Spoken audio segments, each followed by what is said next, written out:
Alright, I'm just gonna get straight into this, so we can try to get through Chapter 3 as quickly as possible. I want to at least try to finish Chapter 3 by today.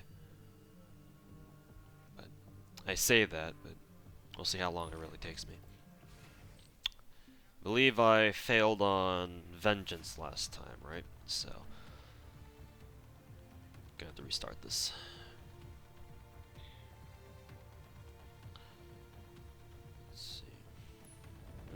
Last time I tried taking an ARSMG team, it didn't really work out so well, so let's do that instead.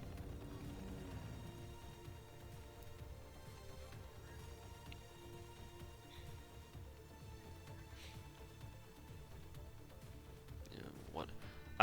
Actually take an MG team? Let me check if my MG team is up to snuff. Yeah, it is actually. Okay.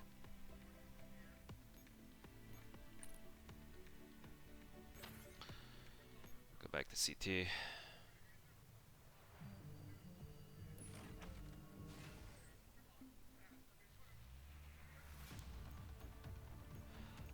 Kind of wonder if I should just lead off with my MG team first. Then again. Okay.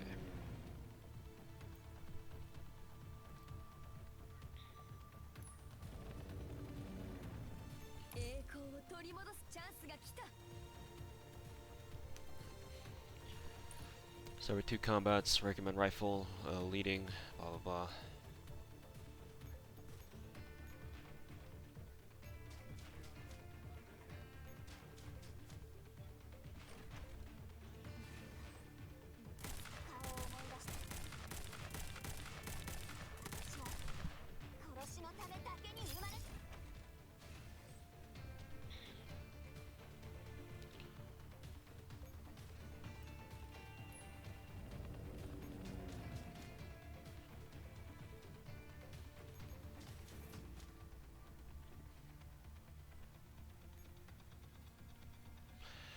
Gonna do anything else? Gonna finish chapter 3 first, and then I'll see what I've got time for. I also want to make today's stream a bit shorter because I need to work on those FGO videos that I said I'd work on.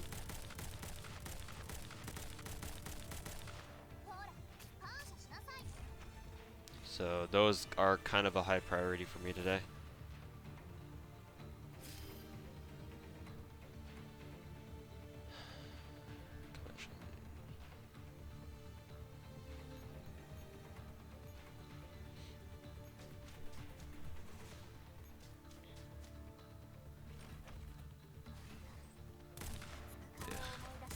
These guys.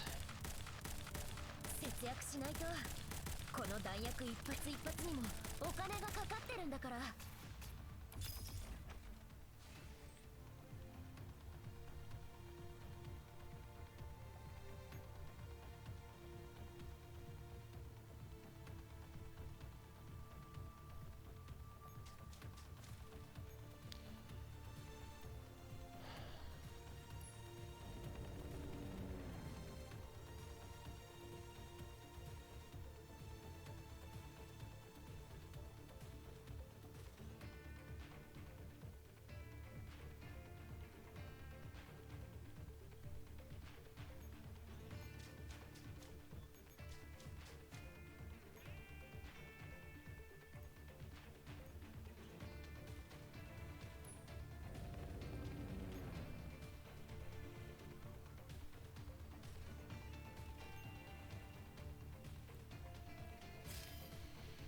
Did you make a video doing the Katana kill challenge quest? No, I don't plan to.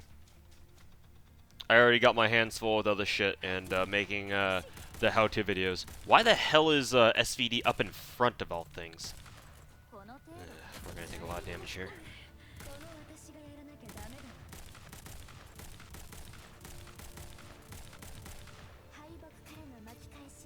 Of all spots that she could be, why the fuck is she up in the front?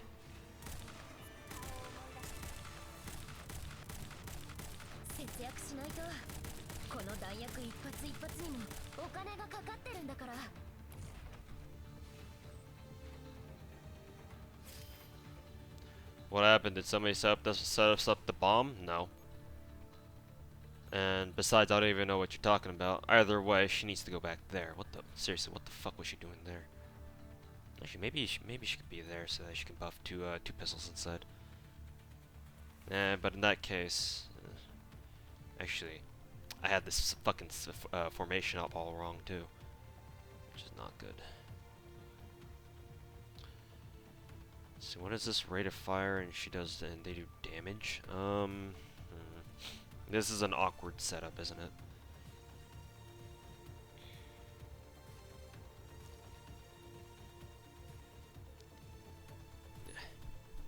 Gonna have to keep them like that for the time being.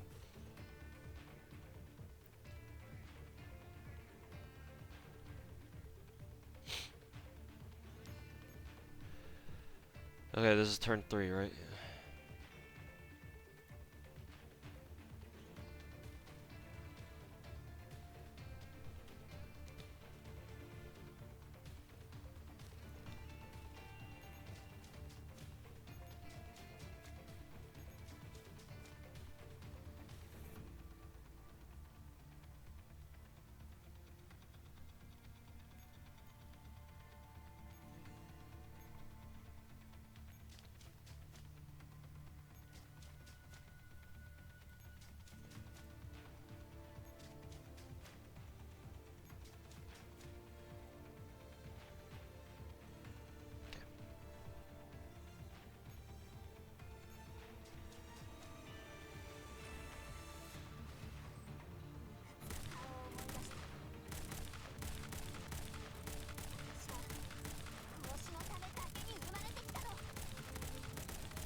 What game is this? This game is called Girls Frontline.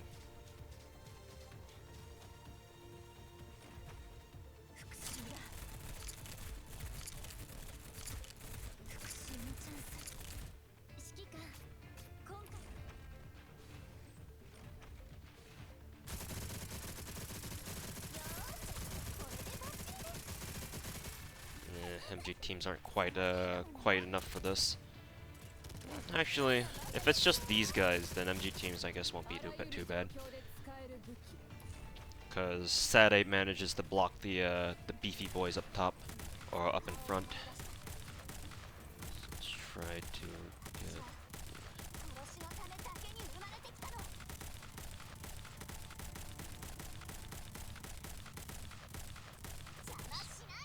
Looks like War God and Walther team is doing the most amount of work. So good to see that. So this run is already much more successful than my failed run last day on stream yesterday, which is nice to know. Okay. Turn 4, right? And then we move up to the supply line right here.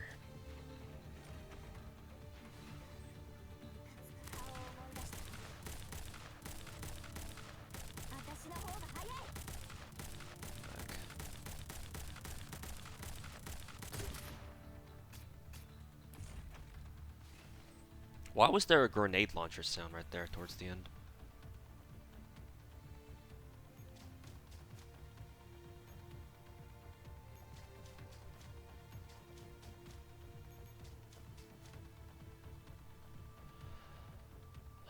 I just realized Walther's team is running out of ammo. That's not good. In that case, let's see. I'll have Walther's team resupply there. I don't think you can auto resupply. No, okay, yeah, you can. You can actually manually resupply. That's good. Figured you wouldn't be able to. Okay. Then leader down here, right? 1, 2, 3, 1, 2, 3, 4.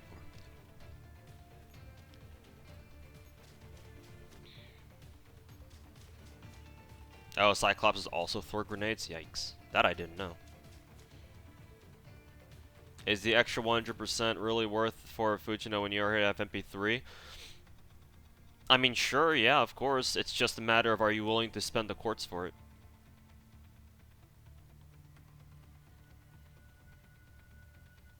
Most of the time it's not. But that's for you to decide. Wish your luck will get you a Calico. I mean, we're gonna have a we will have another production write-up edition for the month of March. So maybe if they add a pistol, a new pistol to construction, maybe when you're going for them, you can pick up a Calico along the way. Maybe. And Cyclops also have a little bit of evasion, so they can actually dodge a few. Ah, okay. Well, it's a good thing they don't actually do a lot of damage, at least not the SAT-8. So we're good there. I'm just worried about some of the other enemy types, like the tank walkers. I don't know what their names are. I think somebody said they were called Thunders or whatever. Thunders.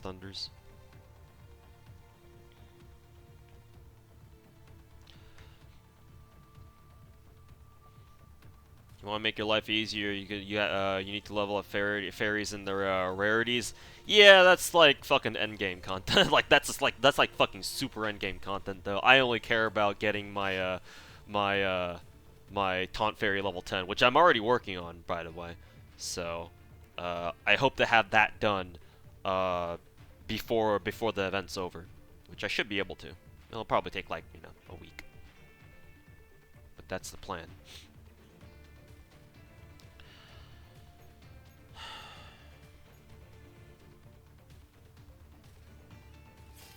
I'm just worried about SVD's unit because I know we have I know Wellrod is already heavily damaged. So hopefully I'll be able to help them survive a little bit. If we can back him up. Alright, good. Alright, I think I have the timing down to bait those thunders out, or to bait those thunders into not attacking. Actually, I'm gonna replace you with the move. Shit, kind of mistimed that.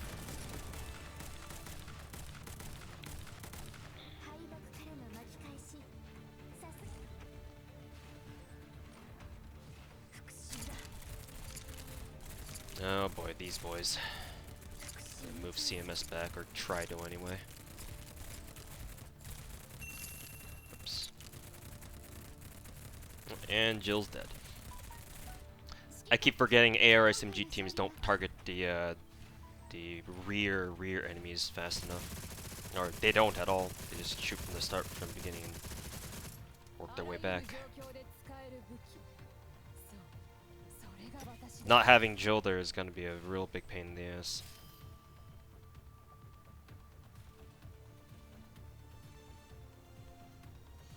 Actually, we should have full access to the helipads up top, right? And we have plenty of action points. We could actually, what we could do is just go up there, get Jill repaired, then come right back.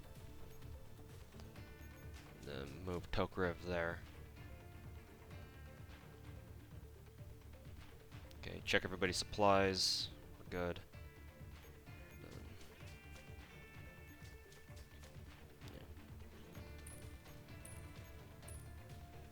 Let's see, 7, 1, 2, 3, 4, 5, 6. Now I'm not so sure. Could be 1, 2, 3, and then resupply, or repair and resupply, or repair, and then 4. Now I wouldn't have enough action points to go all the way back, so.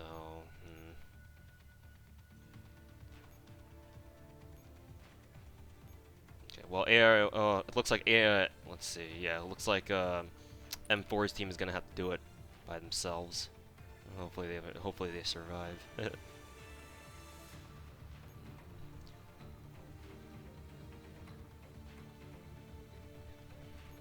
have to end turn from here on. For rifle team, is rate of fire more important than damage? I believe so, yeah. I'm not an expert in this game, but increasing your rifles' rate of fire is very important, which is why rate of fire buffers rate of fire pistol buffers are extremely important. Back 'em up. Because the thing is that snipers already have a very high base damage, right? Because they're snipers, obviously. They're supposed to do a lot of damage per hit. The issue becomes their main limiting factor becomes their rate of fire, because obviously, you know, if you want to do more damage per shot or per bullet, what you have to sacrifice, typically anyway, is back CMS up. What you have to sacrifice then is your rate of fire.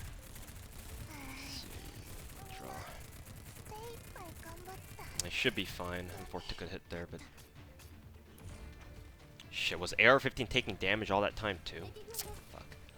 We have to withdraw Topriv anyway.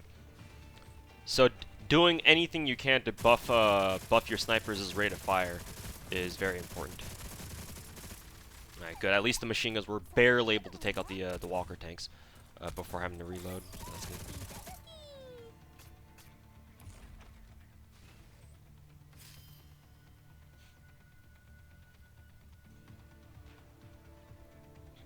Not sure about the aggro range of the tanks. Pretty sure the aggro range of the tanks is like about 2 tiles distance, I think.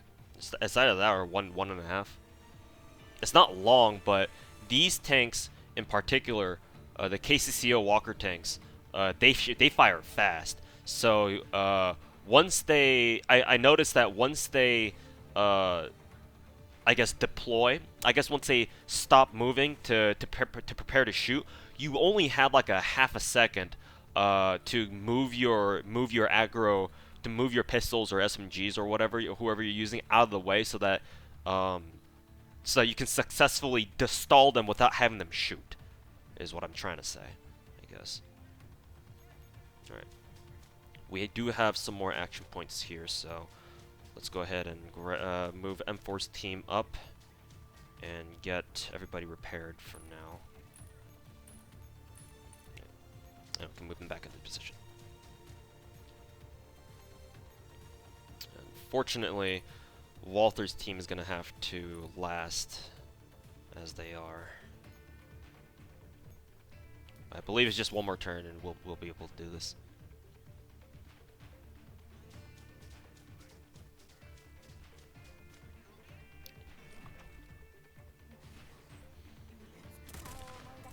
No walker tanks here, but we'll try to stall them a little bit anyway here anyway.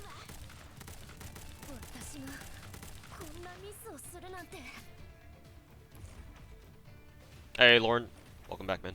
Just grinding through some girls' front line at the moment. Pull them back.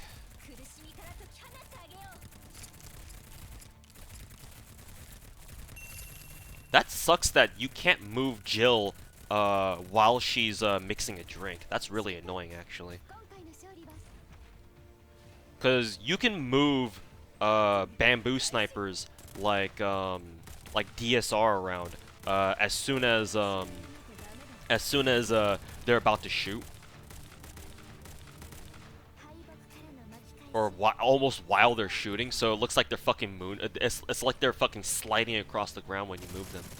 But I guess you can't do that with Jill. That's actually really annoying.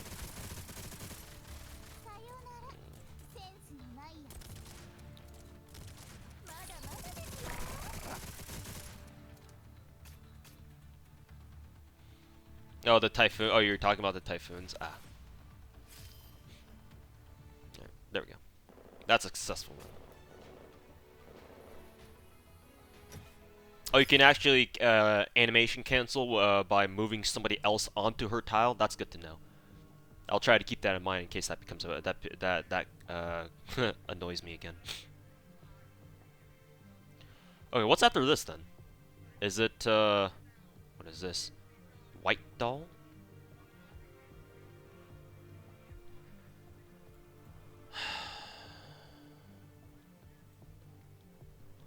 Or do we have to go to A New Hope?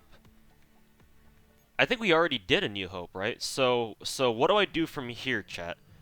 Once I've done the alt route for Vengeance, It seems that I have to go all the way back to doing White Doll again, right? Or is there another map that I need to do first?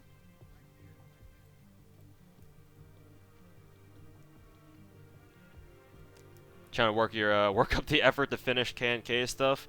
I mean, I was just able to complete the entire event on pure Nat AP. I just played every day for the past like week or so, week and a half, and I went through everything just fine.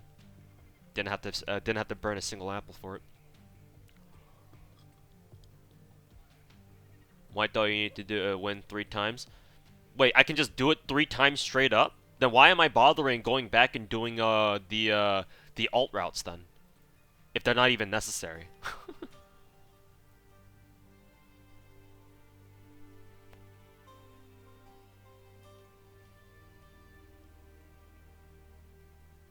Or was that the only alt route? Cause let's see. Yellow Zone has an alt route, I think, right? So does Red Zone. Yeah, Red Zone has an alt route, and I did the alt route for Red Zone and Yellow Zone, I believe. Yeah. So I did those already. So does Mark have an alt route? No, I don't think so. I don't see one. Vengeance, no, not technically. Technically, Vengeance and what is it? Ah, shit, I'm clicking on all sorts of buttons now. Technically, Vengeance and Mark are the same map, so they're technically alt routes to each other. I believe I already done all the other maps, so I guess from here on out, it's just do White Doll 2 more times, and I'm basically done.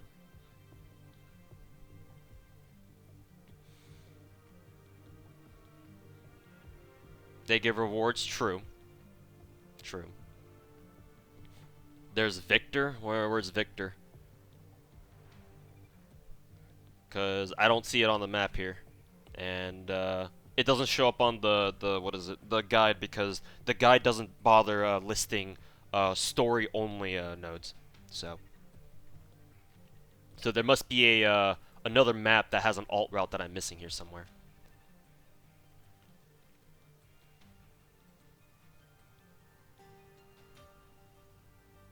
Ah, it's Vile Rats. That's right.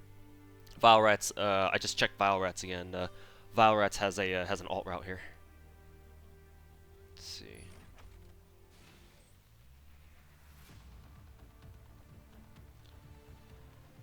Alright. Hey, Ano-san. Welcome back, man. Just trying to clear chapter 3 of ranking real quick.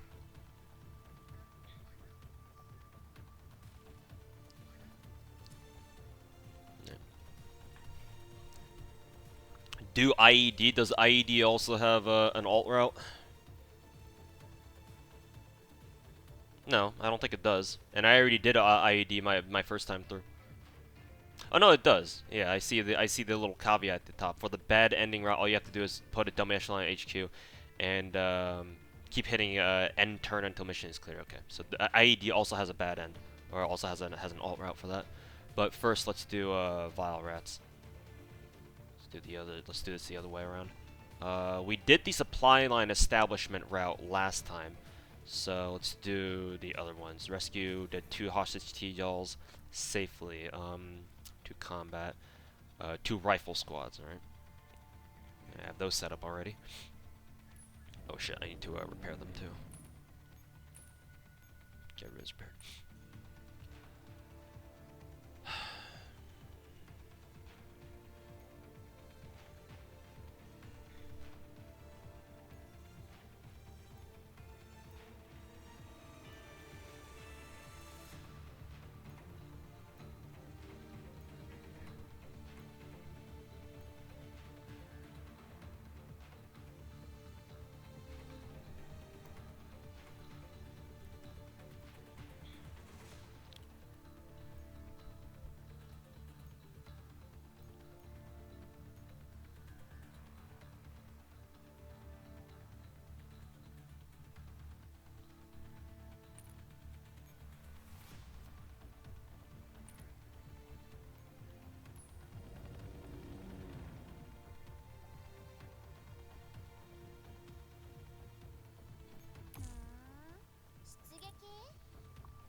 If you have a parachute ferry. Oh. Maybe I should use parachute ferry for this? Nah, whatever. We'll just use it. We'll just go through the guide as if we weren't using parachute.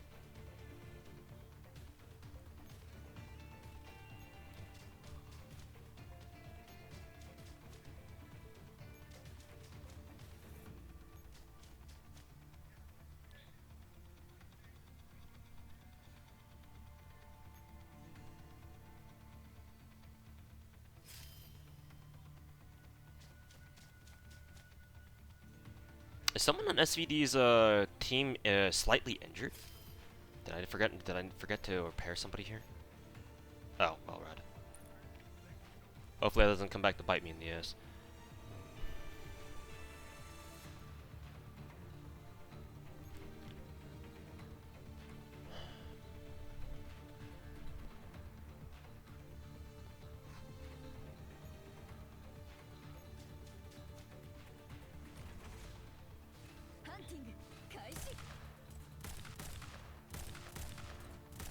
Okay, managed to delay them at least a little bit.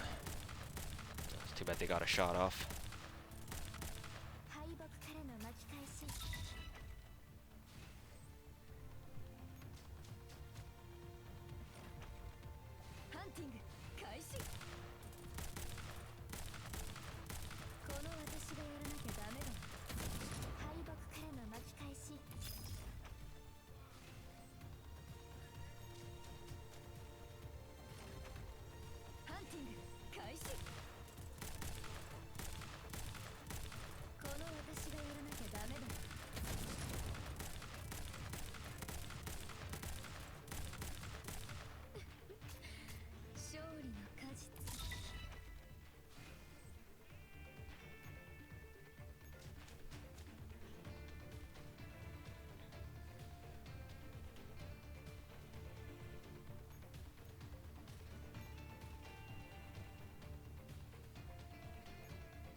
I'll be with the boats. All right. Make sure you get through that event as much as you can, because it ends today. Is it possible to complete Chapter 2 if your only usable echelon is an AR-SMG team at level 90? Chapter 2, I believe so, actually. Let me recheck GFC and see if they like really require you to use a rifle, use a sniper team at any point. Let's see.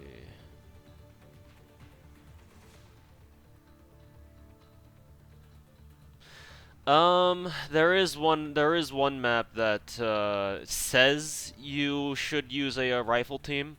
I think I did that map. It's the in Chapter 2. It's the exploratory attack map, E27B. It says it recommends a strong sniper team for this. I think I actually deployed one, but never ended up using it. I think, or is that wishful thinking? I don't think it's required, but I can see how it would be nice for that map, considering it has Gundam units and a tanky boy down there. Yeah, so there's Defense Outpost 4, which, let's see, yeah, one of the routes you have to take down a Gundam, so obviously a sniper team would be nice for that. Yeah, there's a lot of maps where using sniper teams will make your life a lot easier. I still think that you maybe can go through Chapter 2 without having to use a sniper team, but Chapter 3 for sure you're gonna want one. Chapter 3 is where you really want a sniper team, admittedly. Chapter 2, I don't think it's like mandatory, but Chapter 3 definitely. Because some of these maps, I don't see how you're gonna get through them without at least relying on a strong sniper or a strong sniper squad. At least that's just my dumbass postulating here. Maybe somebody who's actually better than me at the game can elaborate further if there's any need for them to.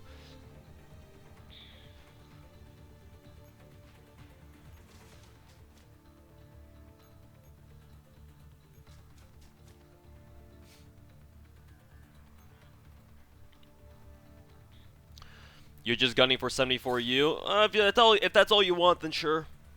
Just try to get through Chapter 2 then.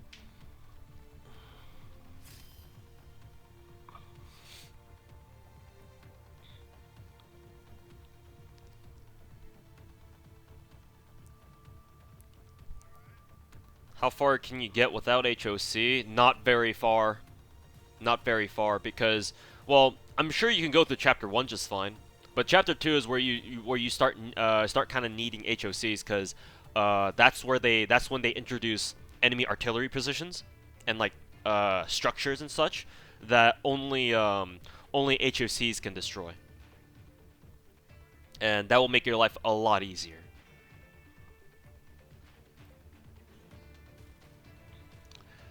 How's the grind in this game versus Fate? And do you level units passively, or do you need the card like do you also need card-like items?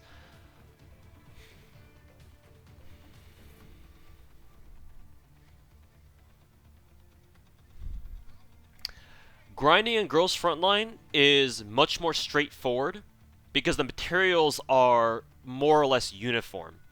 But there's a lot more of it, believe it or not. The thing with grinding in a game like FGO is that a game like FGO has a lot of different kinds of materials that you need to keep track of and specifically farm for. This game, there's not a whole lot of like different materials, at least not at first, because how you level up your units in this game is pretty conventional. Like, oh, you can send them out to battle, and then if they win a fight, they gain a little bit of XP, so you can grind your guns as levels that way. Or kind of like Embers in FGO, where you can shove a whole bunch of XP into them at once to level them up quickly. There's a thing called combat reports where you can give those to your guns in this game, and you can get them leveled up super fast. Depending on how far you want to level them, because every single gun in this game has a max level cap of 100. But you can break that if you can go to up to 120 if a particular gun has what's called a mod 3 upgrade, which not all guns have. But you can get at least everybody to level 100, which is nice. So you can use combat reports to get them up leveled up. But you need to. There's like a process that you need to do in order to create combat reports in the first place.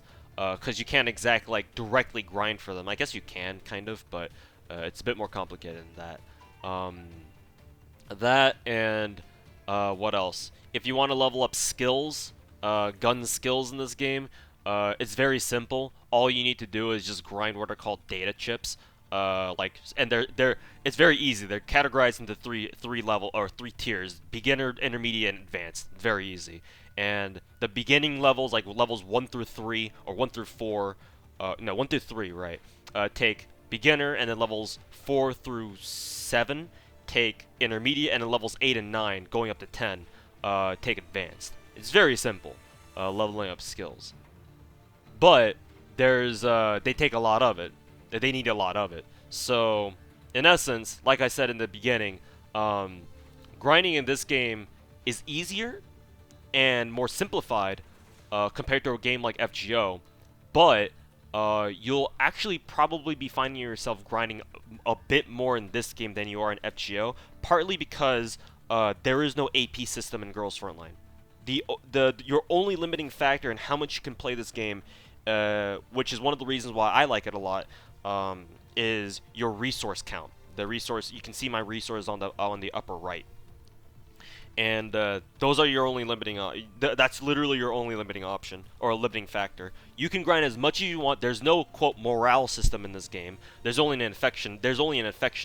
System, and that's not really affected by how much you grind with your guns. And yeah, you just grind until you have no more resources. which if you have literal hundreds of thousands of resources like I do right now, and you just wanted to grind fucking forever, you can. You definitely can. Of course, you also share your resources with like construction and whatnot, so maybe you can't do that all the time. Because at some point you're gonna blow all your resources on heavy construction, because everyone does that at some point. But no, just to answer your question, the grind is simpler, but probably you're probably gonna do more of it in this game than a game like FGO. Hopefully that answers your question. Anyways, what's the next step?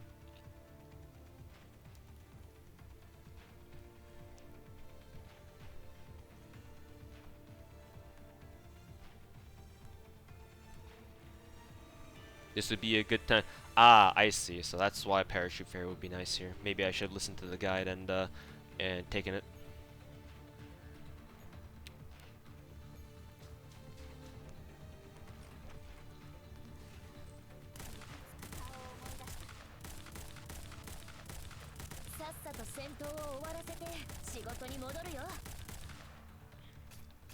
Need to speed through the story to unlock HOCs. What chapter do you need to finish in order to unlock HOCs?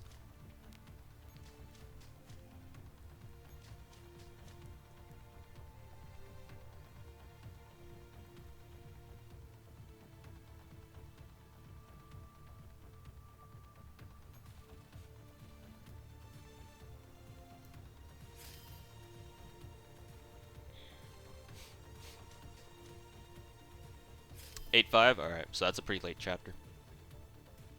You can get through everything. You can get everything without spending anything. Yeah, definitely. I definitely agree.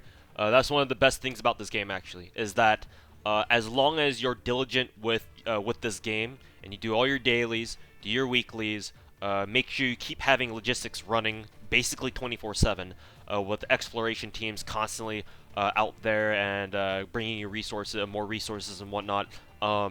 You can get every single gun in this game for free, because as much as I wail on Girls Frontline with like tokens and such, I have a near perfect. Well, right now the only gun I'm missing is Barrett, but obviously we can get, or I'm gonna get Barrett guaranteed from the 777 boxes, which is in a couple days from now.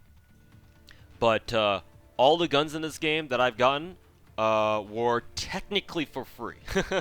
I've only ever had to spend gems for resource packs like once, and only once, back when I believe A12 was first released and was on Raid with her debut, and even then I didn't really get it. I only spent it once, and so but yeah, with that one exception, and that didn't even work out for me anyway.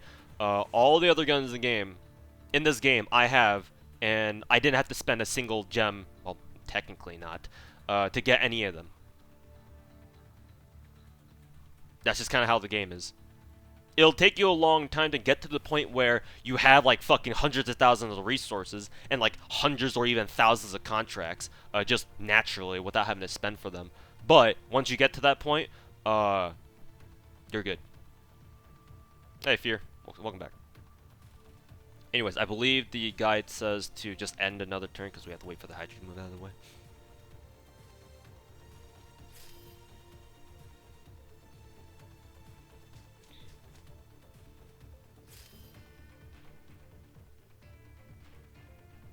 And then we move SVD's unit into position.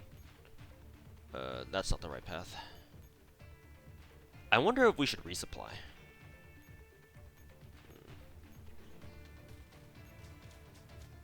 Or does it not matter?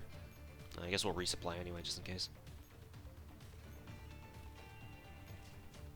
Ah, it didn't matter because no one's in the way.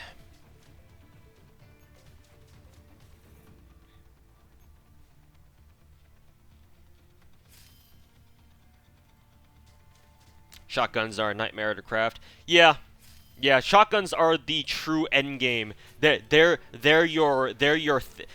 Thanos of the Thanoses of this game. Like, you know how obviously every gacha game is like, oh god, there's like, you know, it's really easy. There's like at least one way to like burn your resources super quick, right? FGO, you can always bankrupt yourself with your fucking Saint Quartz. just rolling any fucking banner, right? We all know that. Azure Lane, even if Azure Lane technically has really good rates, obviously we all know we've all at least had one bad banner on Azure Lane. We all know that for a fact. In this game, normal construction isn't actually that bad. It's heavy construction that will fuck you. Heavy construction is where fucking dreams go to die.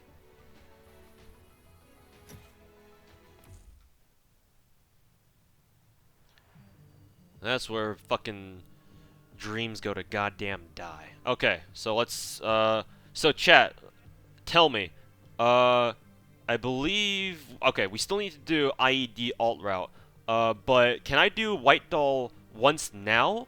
Or do I have to do IED's alt route first and then go do White Doll, or does it not fucking matter? And I can just do them in any order that I want.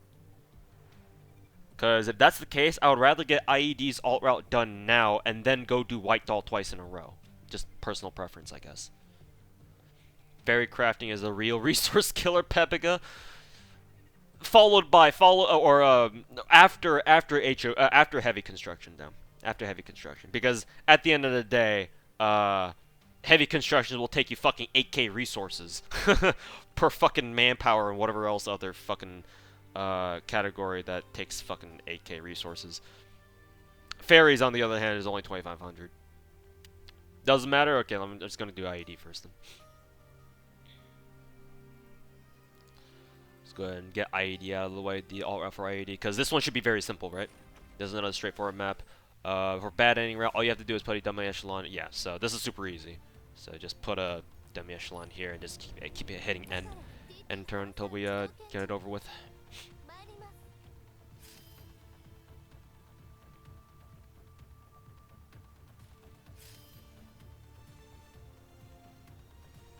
Oh yeah, I have to wait for fucking all the helipads around the area to goddamn turn.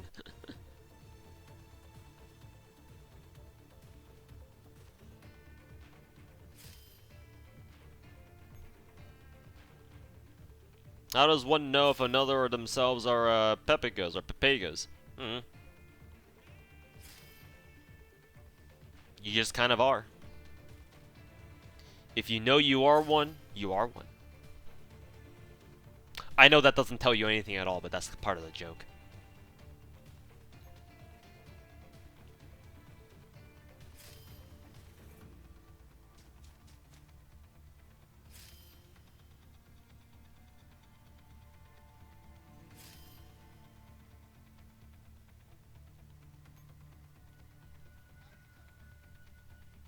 Don't even bother with a shotgun crafting. Every year they throw us a core mask that allows us to pick whatever one we want for free. They not even use that much to begin with. Now 5-star fairies, and you made your life a lot easier. That's a good point you bring up. But for somebody like me who's got the collector EX bug, I'm kind of obligated to go for shotguns. That, and I really like Saiga, so.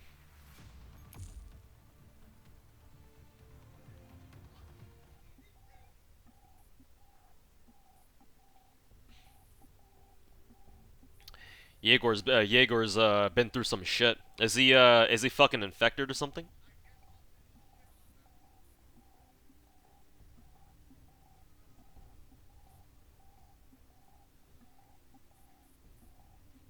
History is written by the victors. All right, calm there, fucking shepherd.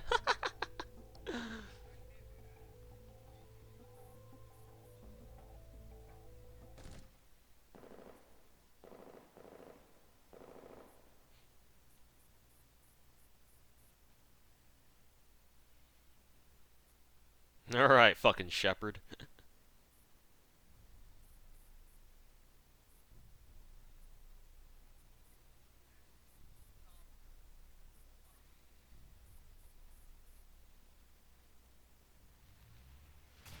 Cool. Thought you didn't read the story? That's an exception. And I'm glad I did, because that's a Modern Warfare 2 reference that I got right there. One free shotgun a year is not enough to get all of them. Luckily, they don't release shotguns all too often. and I've been very lucky getting the rest of the shotguns. Like I got AA-12 with the core mask last year, right? Saiga, when they released Saiga, I got FP6 and the other shotgun, whoever it was, while trying to go for Saiga, but I didn't get Saiga herself. At least not with her debut rate up. And then we had the general rate up with New Year's, and then I was barely able to get her with that on like the second to last roll that I was able to do, or second to last construction order that I was able to do. So I barely squeaked by with her. So for now, uh, once I get Barrett, which is gonna be in like, which probably will be like next week or so, I will be back up to 100% collection rate.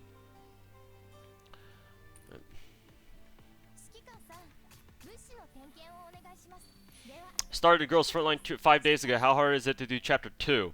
You're probably not gonna be able to do chapter 2. I'm gonna be completely honest. If you started fucking 5 days ago, maybe you'll go through chapter 1 for just fun. Well, I say just fine, but maybe you'll be able to go through chapter 5. Chapter 1. Sorry, where did I get chapter 5 from? But chapter 2, not so sure. You're gonna have to try to speed grind your guns, at least a little bit, in order to try to tackle chapter 2. You're definitely not gonna do chapter 3. I can tell you that much for sure too. If you started fucking 5 days ago, and you literally started when while the event was already going. So I don't really have a lot of faith that you'll be able to clear chapter 3. Maybe if you take the next like week or so, a week or two to like super grind out your guns, to the point where you have like one decent AR team and then one decent sniper team, maybe you can do it. Maybe you can try to go through chapter 3, but I really doubt it. At most, I think a more realistic goal is to maybe try to get to chapter 2, which I guess is more important in your case because I think chapter 2 is how you get all the guns anyway. Because you can farm for all the other guns in like chapter 1 and chapters 1 and 2. And along with the guns you get just from clearing the story, clearing story missions. Because I don't think chapter 3 has anything. Maybe it's got like a place or two that you can farm for guns, but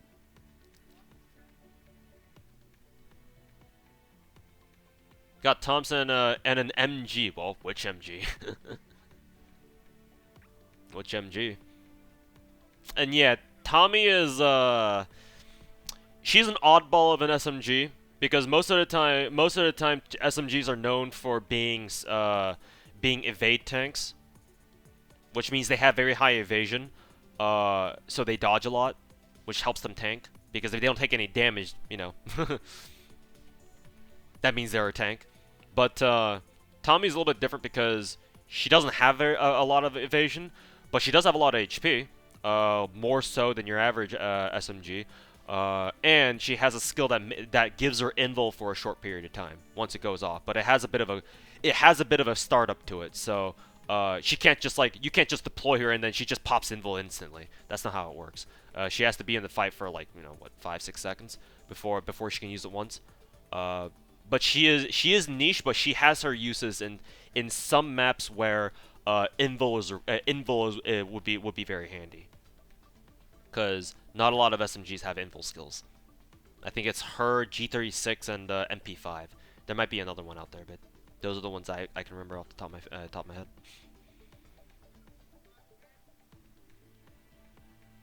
In White Doll, there's a bug which, I'm good with bugs. I mean, I already suck enough as a game as it is. I don't need a bug to help me out. And besides, I did it once with my dumbass yesterday on stream, so I'll just do that twice over.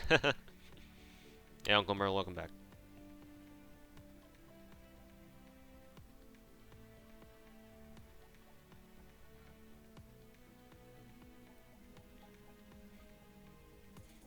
Too bad that later enemies can also penetrate invul shields, just like we can. Yeah, so invul SMGs like them, their uses obviously go down a little bit. Actually, by a lot, actually.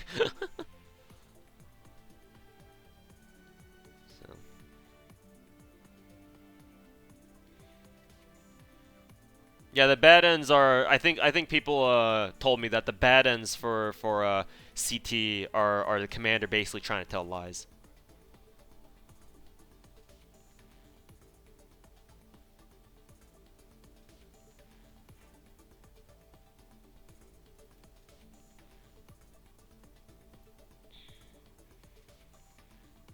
Yeah, chapter one is very easy. I mean, chapter one of every major content event is meant to be very easy. It's and chapter two, depending on the event, chapter two can also be quite easy as well. It's chapter three of every event that always gets people. Where if you haven't been playing for at least a good bit, like yeah, you're kind of fucked. What are the opinions on M200? She's cool, but I believe one of the gripes with her is that her skill is affected by armor, so that's not ideal. I think that's what people had problems with her. She's good, but the fact that her shots are affected by armor is kind of monka.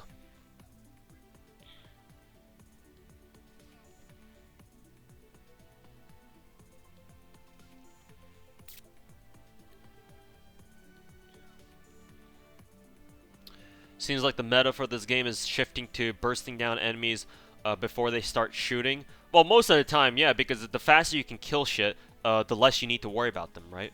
But there are certain battles where, um, you know, there are certain battles where you just can't like instantly burst enemies down. Like boss fights, you can't just do you could for most of them you can't just beat them in like just 2 shots unless your name is Grape. Um, so you have to kind of involve other strats.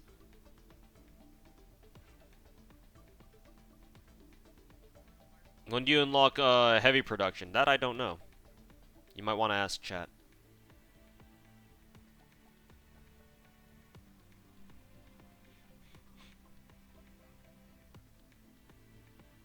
M200 still pretty fucking good though. Yeah, yeah, no doubt about that. She's still very good. But I believe her skill not being able to penetrate armor is a bit of a drawback. Of course, I could be wrong, but because I don't study this game as much as I do like FGO, so I could be feeding y'all fake news right now. Okay, she's semi-broken, so she's obviously very strong then still. All right, that was good to know. Hey, Boonpole, welcome back.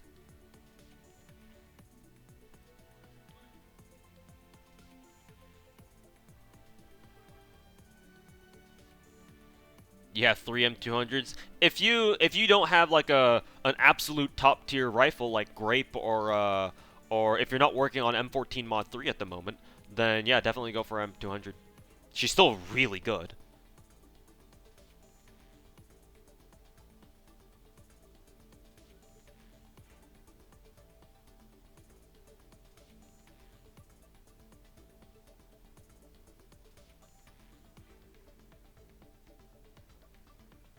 I mean, we do have Python now, so now that we have Python, she might be able to we might be able to do at least some of the jank stuff that China's able to do.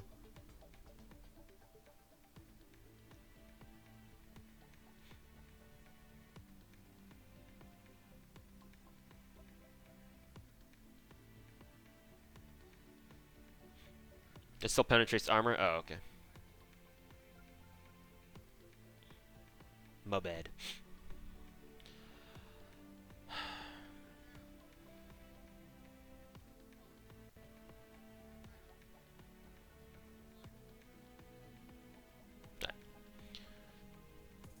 Python doesn't fit with NTW. Oops.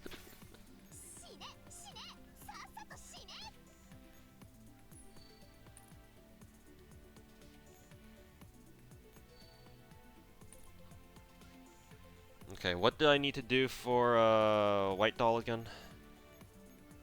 Just get everybody repaired anyway, because I have the fucking contracts for it. Or I have the quick repairs for it. What am I gonna do with like 2,500, 2,600 fucking repair contracts anyway. Okay, let's just get white dollar with twice. Oh god, I gotta deal with the fucking RNG for this, like last time. Okay, well, so we need two combats, right? With the rifle team and just the normal AR SMG team. Right. Let's see. They all had silencers, suppressors on them. Okay, this is a day map, so I'm gonna have to switch over to giving them crit scopes again.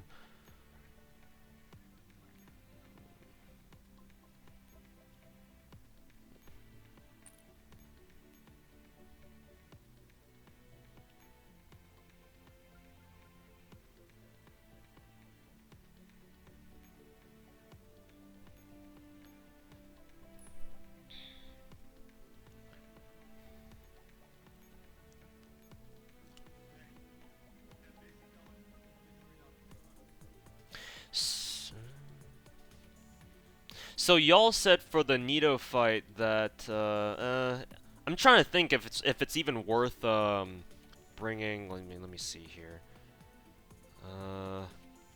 Sniper Fairy. Is Sniper Fairy even worth bringing here? Shit! I keep pressing the wrong button.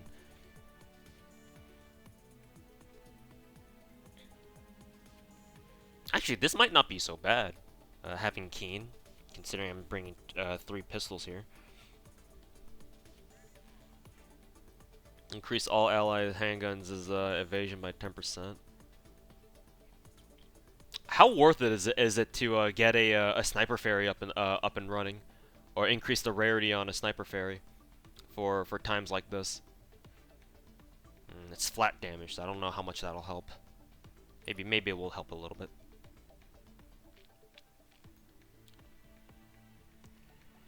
Okay, let's not go with capes then. I think we'll be okay with these teams. I have to get rid of everybody here because we want dummies.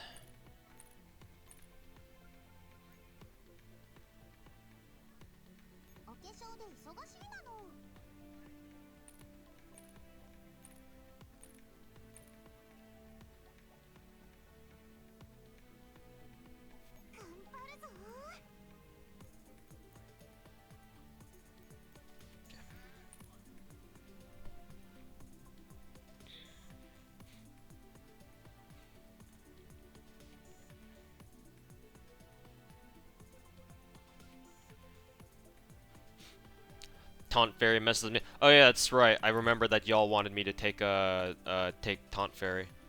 Unfortunately, she's under skill training.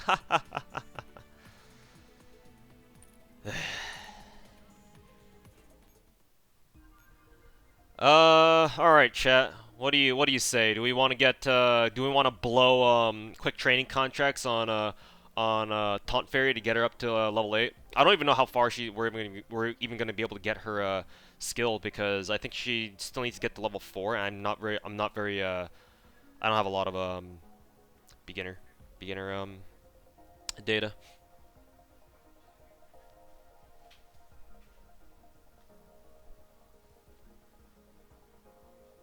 Sniper Fairy is a fodder for Event Fairy.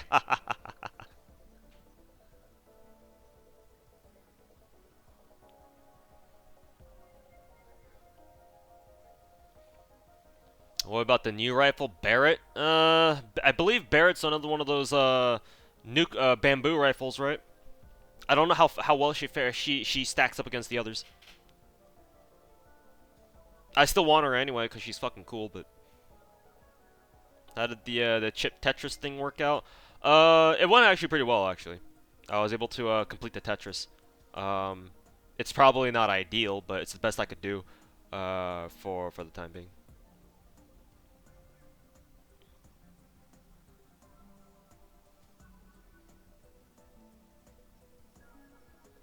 Works great against the Gundams if you have a contender as well. Cool. Alright. I kind of need Taunt Fairy for Nito, so let's complete that real quick. I wonder if I can get Taunt Fairy leveled up higher, because I'm willing to blow these these quick training contracts because I hardly ever use them anyway. Alright, it's at least up to level 6. I think that's the most I can do get it to because I don't have enough intermediate data. So sniper team want, because they're the boss team, they want taunt fairy, I believe, correct?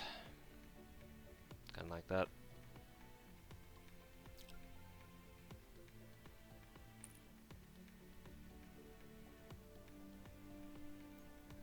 Alrighty.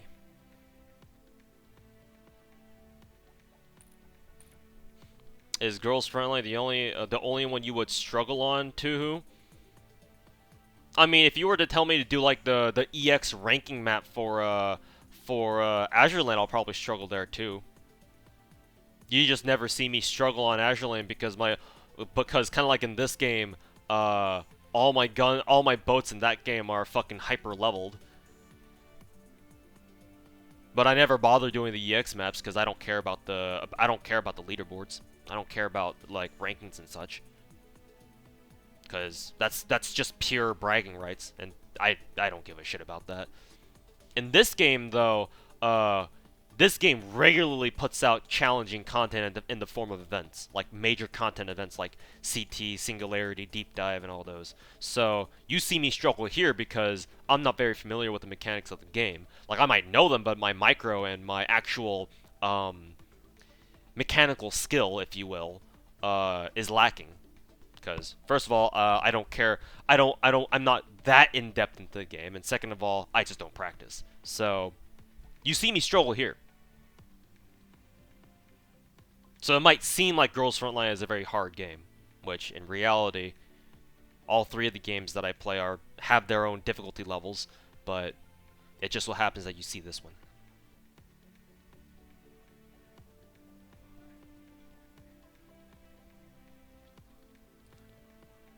I like my degeneracy being judged. Aye. Nice to see a fellow degenerate. Can you get 5-7 now? No, she's event only. However, the good news for NA is that 5-7 has returned quite a few times for what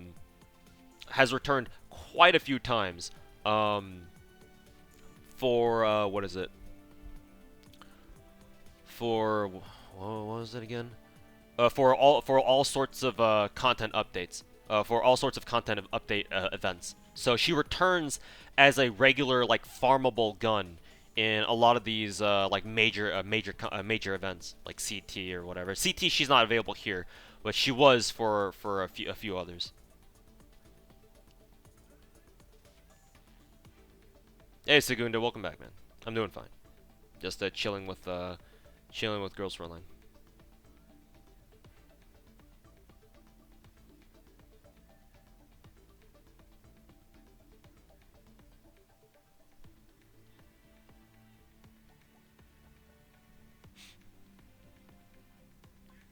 Yeah, the last event I believe she was part of that you could farm for her in was Singularity, which was like 2 months ago or something. It hasn't been that long.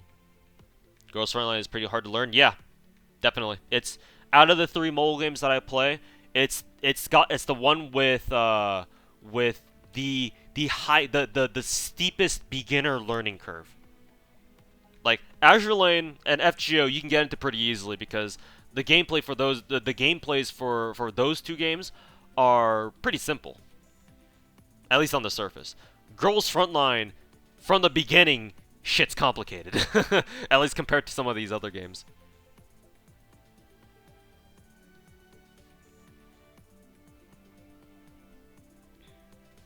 I blame Nega for this game's difficulty. You think he makes it? Nah, no one person can influence the game that much.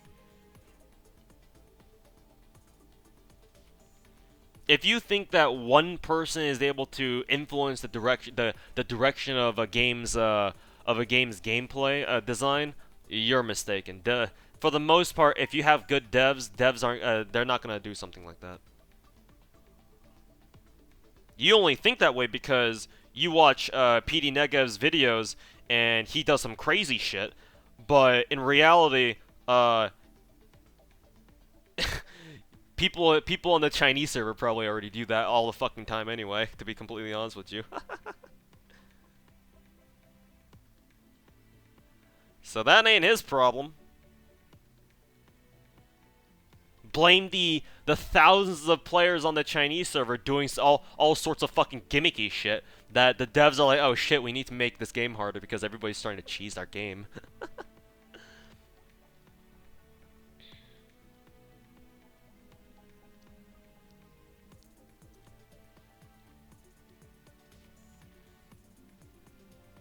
Yeah, replaced by Python. True. But I don't understand why they couldn't just throw in 5.7 and Python together. I don't understand why 7 is often called Hokshi. What does that mean? Harkwa basically explained it to you. Since I'm Korean, since I'm actually Korean, and I have a little bit of Korean language background, I can explain the actual word for you, which I've done before. Hokshi is a shortening of is a word in Korean that implies what was it again? It's a word in Korean that that if when translated to English it means perhaps, and the implication is that the full sentence is like, or if the full sentence goes something like, "Did you perhaps farm this?" Or "Did you perhaps, finish the sentence here with whatever?" So in the context of Girls Frontline, basically whenever people say ask you Hokshi, they're asking you in a very condescending way if you were able to farm a super rare drop in an event. Also with the added implication that they already got that super rare drop, and they're asking you that because they know you didn't.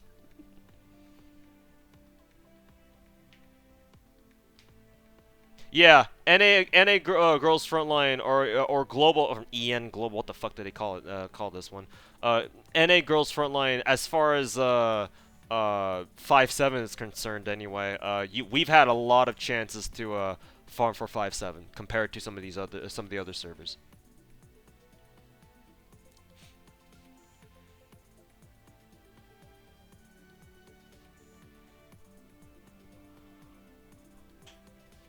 Python came. Hey, congrats on your Python drop, man.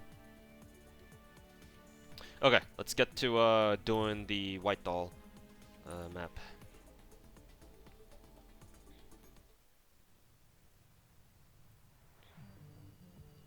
So you just need to do this two more times. Excuse me.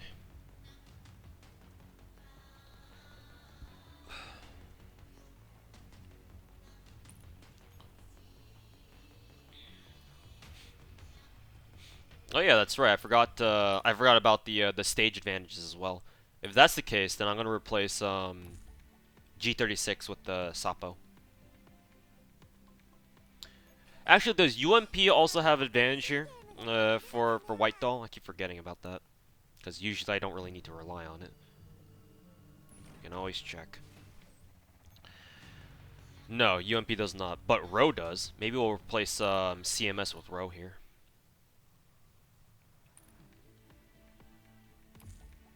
I should call her Commando 9.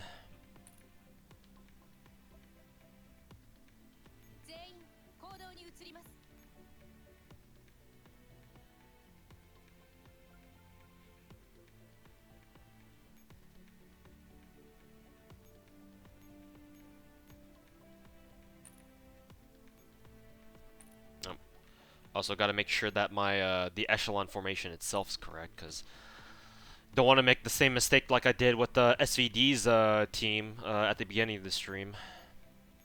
Let's see. Actually, they're good to go, so no need to worry about them.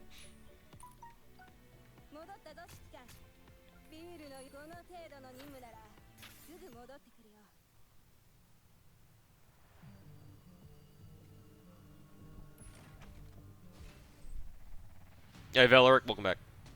So begins the torture. I mean, it wasn't that bad the first time through. Honestly, I care more about the fucking RNG for the beginning of this this map, where the this Ulan tank right here in the middle of the screen might accidentally go down instead of up, which effectively means I've wasted like what, a couple minutes. It's not that big of a deal, but I can tell that it can be a little bit. It will be a little bit annoying if that keeps happening.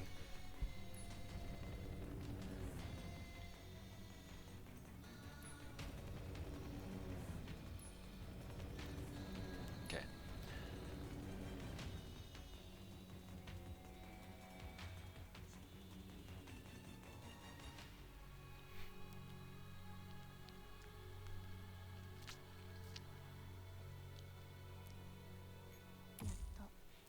How long does it take to get Python? Aren't SSR drops in this game 1%?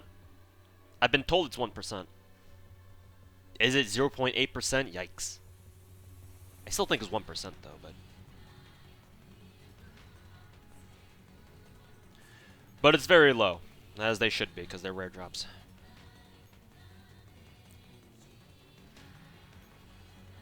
Let's see, move them like that, and move M9 up.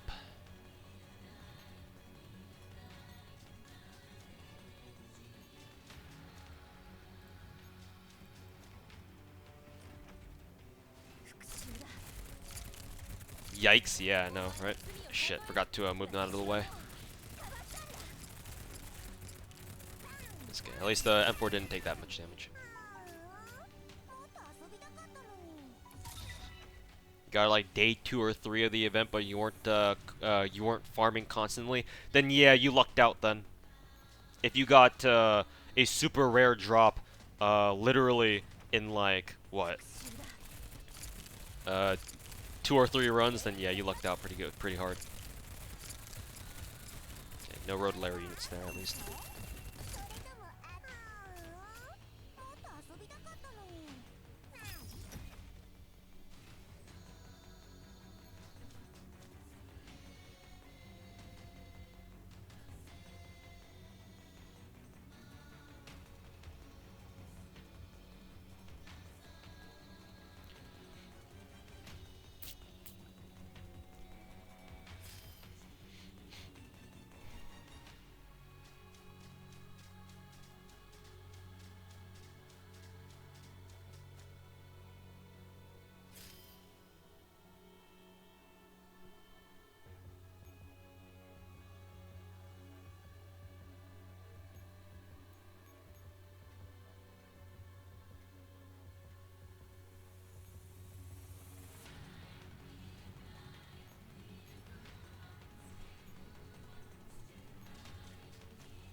Sapo sounds real cute for being a fucking murder puppy.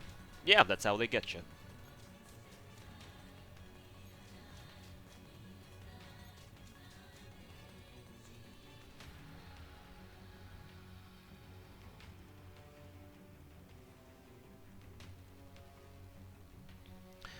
This would be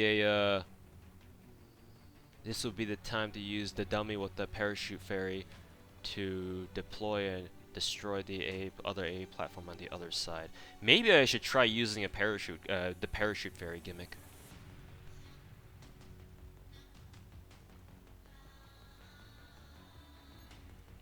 Do we even fucking need it though? What happens if I do the parachute ferry gimmick here? Well, actually, is that the guaranteed way that y'all were telling me to do? That y'all were letting me know about? Where I don't have to deal with the Ulan RNG down here? Is it the parachute? Is it the parachute gimmick, where I just parachute in a dummy right here and then just move them over to the artillery position and then surround capture the heavy helipad right there?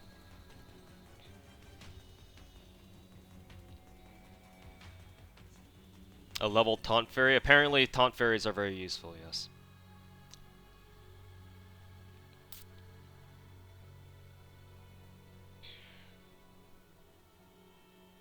Speedrun strat. Isn't the speedrun event for killing Nito as fast as possible? Okay. No, either way. I'm gonna have to end my turn here.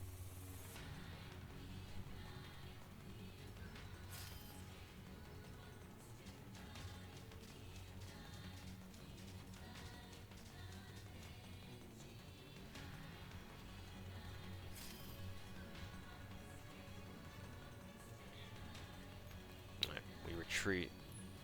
Them?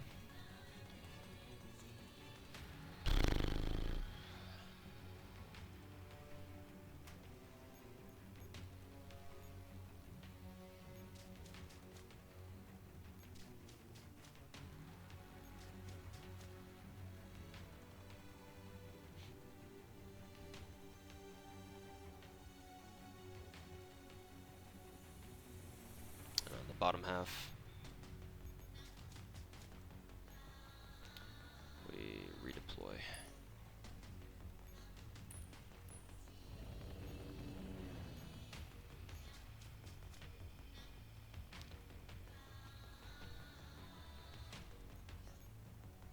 Okay, it's another road Laris. I have to make sure to move move M4 and Jill out of the way.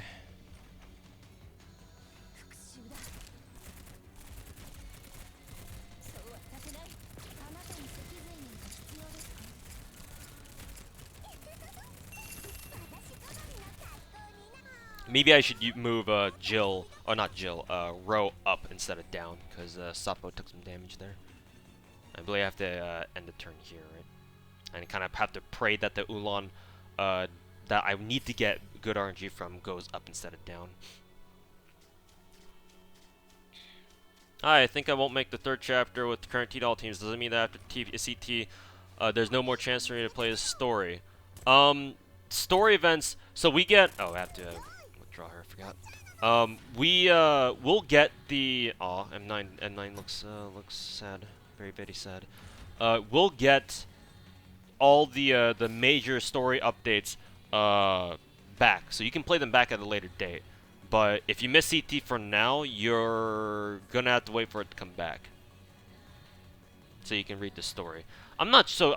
Well, yeah, actually, yeah. It doesn't make. I guess if you already clear the story, maybe there's like a function where you can go back and read the story again. But maybe Girls Frontline doesn't have something like that, because I know FGO does. FGO and Azure Lane has a feature where if you play through an event already, you can go back and read it again if you want. But I'm not sure if Girls Frontline has something like that. Maybe it does. It's gotta, right? Okay, we got good RNG.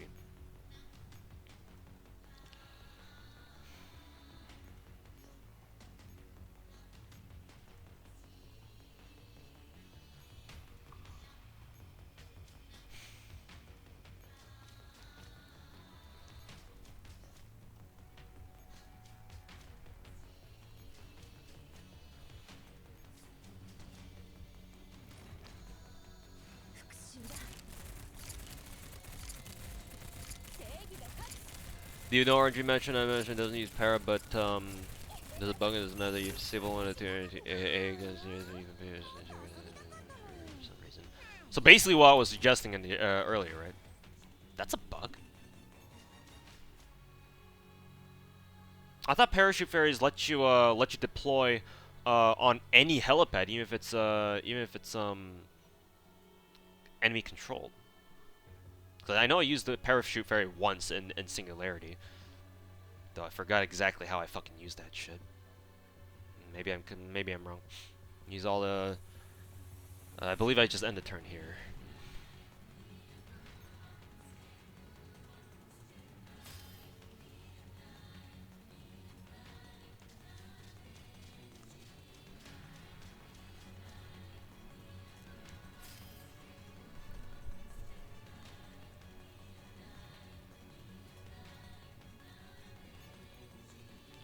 Alright, yeah, this is the correct path.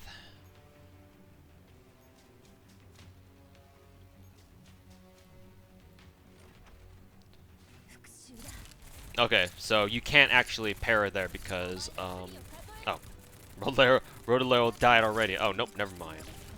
And, of course. That was fucking weird. The Rodoleros fucking delayed their attacks. Didn't even realize they were still back there. So I just assumed they would come in right away. Alright. It's fine though. We don't really need team 1 anymore, because we are now in boss phase.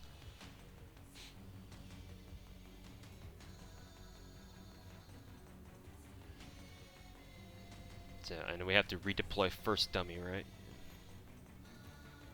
Guess we'll repair. I don't like seeing M9 all sad like that. She don't deserve it.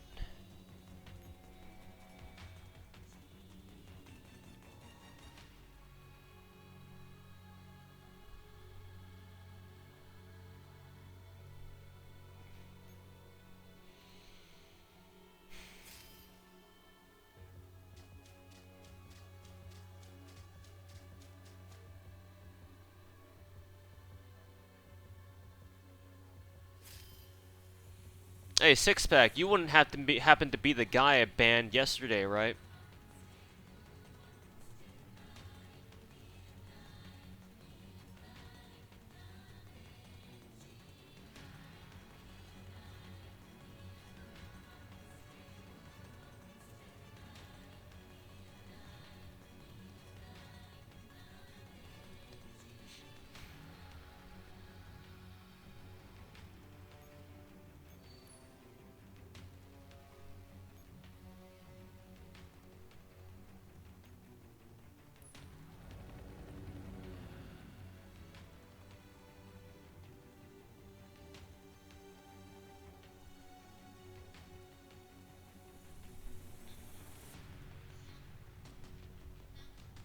No more FGO streams, rip. You're a fucking idiot.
Use Taunt Fairy.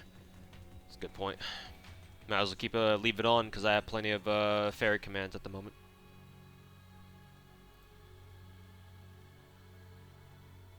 Though I'm not sure. Oh yeah, this is the Gundam. These are we're gonna go up against Gundam now, aren't we? Let's see. Yeah, we have to fight the Gundam.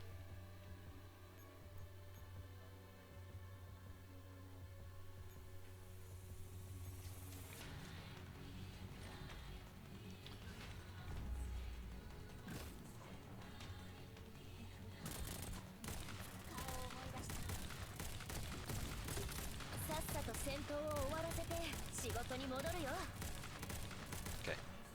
Thank you for the reminder. Taunt Fairy really saved really helped keep them alive there. Though now against the Rodolero units, I'm actually not sure what they're gonna do. I'm assuming that the Rodolero goes for the Shield Fairy first. Yeah, there it goes. Yeah, not bad. I can live with 5-7 taking like maybe, or was it 5-7 or was it Calico? I can live with them taking like her taking like 1 or 2 hits.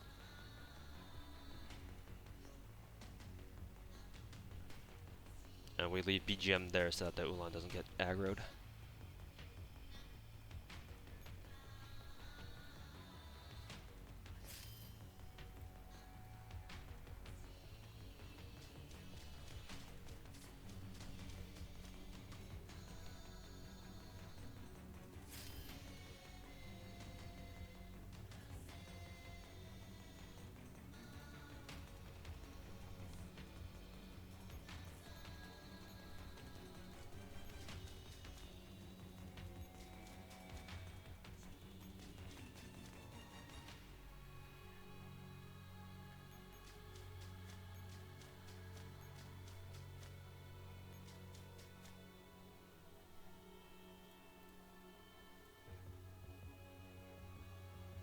Alright, it's time for the White Nito boss fight.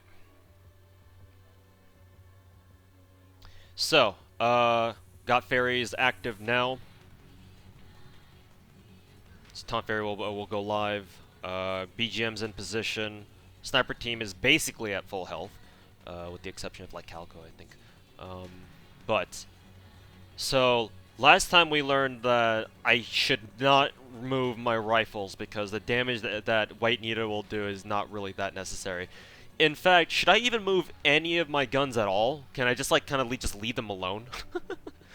where they are just naturally, and the only times I will have to move is whenever Black Nito shows up in the back, and then when she shows up, I move a pistol up one so that my snipers can take her out first. Is what I'm getting.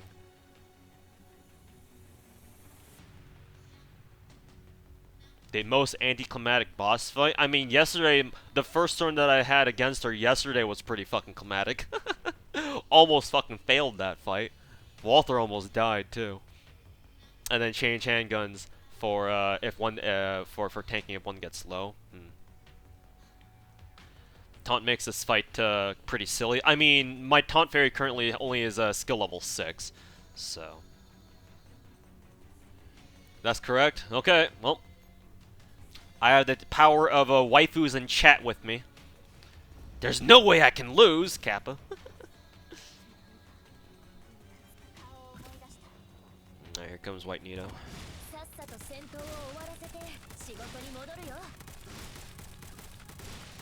Okay, so don't even bother moving anybody.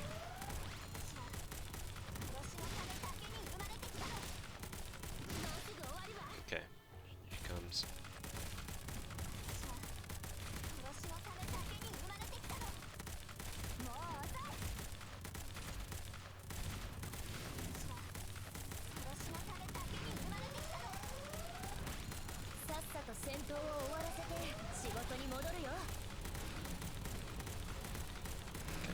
Back.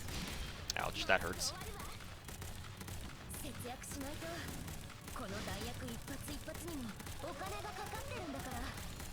Is she even going for the taunt fairy? I guess she is technically, because I just thought I'd lose a little bit of damage there, or lose a little bit of health there. Okay, that was a lot easier. Pog, learning chat. We're learning. All right, let's take over the HQ. That's one more done.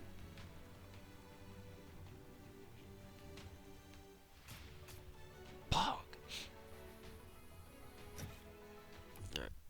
And we just need to do it all over again once more.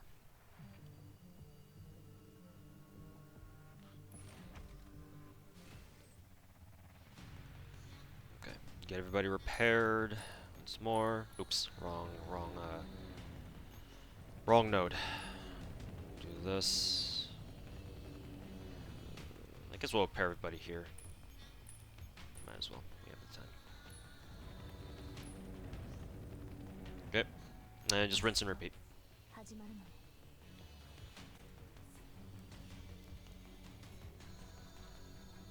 Oh, I'm learning. Let's see. Was this the path thing again? I have to go back and look at the guide again. Let's see. Yeah, that was. And we move M9 up a little bit.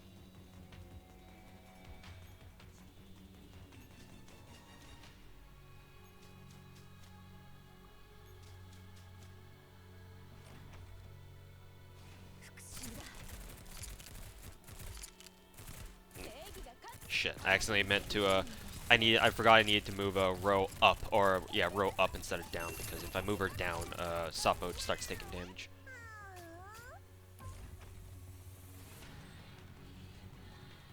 Don't move M9, why not?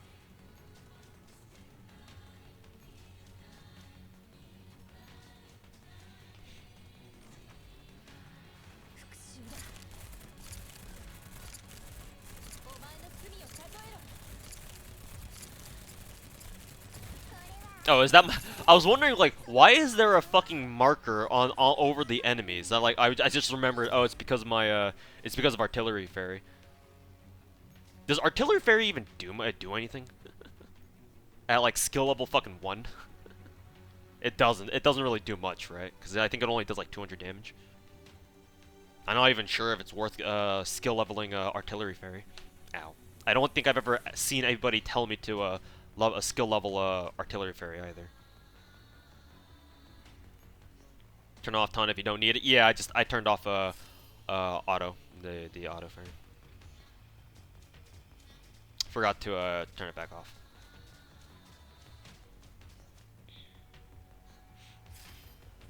But in a larger area, so it helps against swarms. Okay. But isn't airstrike just more useful for that?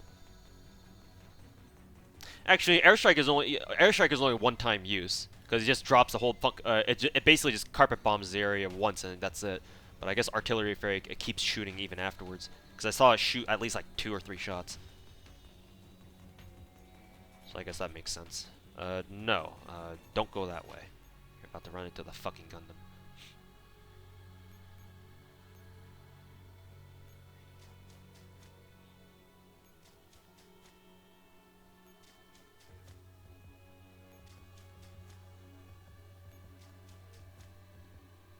Art fairy is just a pure stat stick. Ah, I see.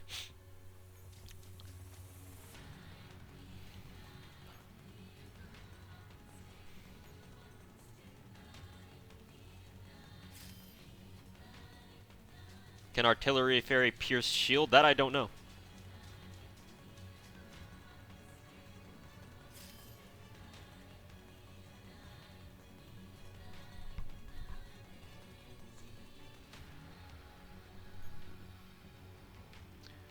And then we have to retreat them.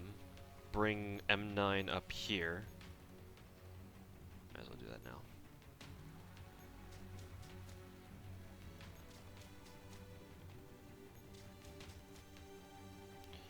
And then move Tokarev out of the way, and we redeploy after we repair our guns. Switch. Bring her up there.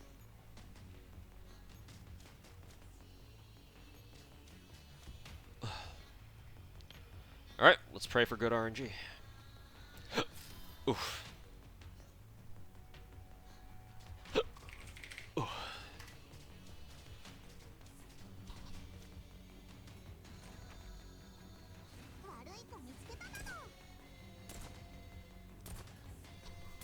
Oh, shit. Keep forgetting that M9 needs to move out of the way.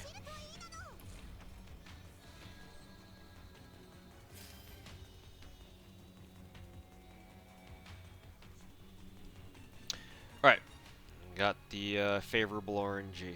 So, we move here. Alright, second row Laro fight. Move Jill and M4 out of the way. And once they come in.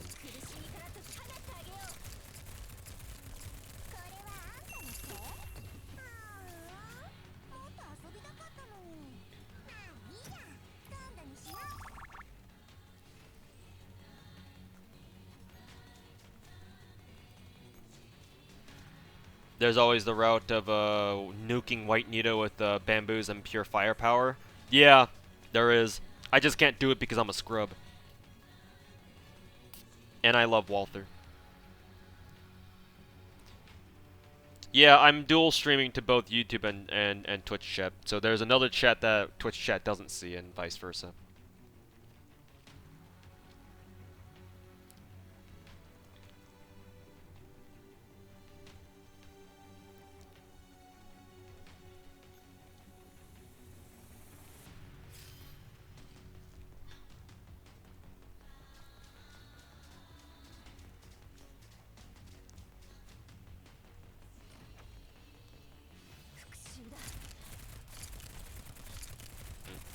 Okay, no road layers.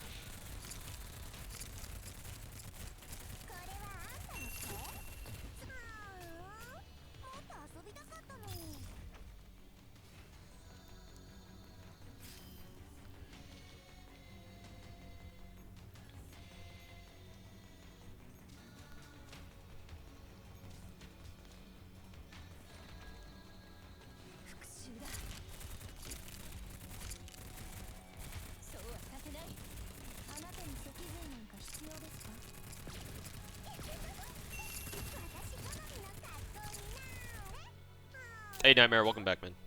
How's it going?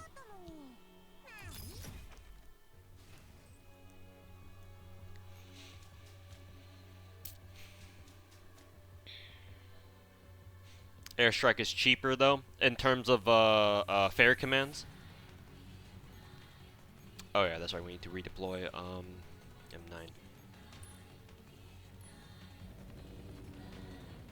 I believe we can just end the turn here, right? Because the last thing we need to do is just redeploy M9's team. Yeah, we do.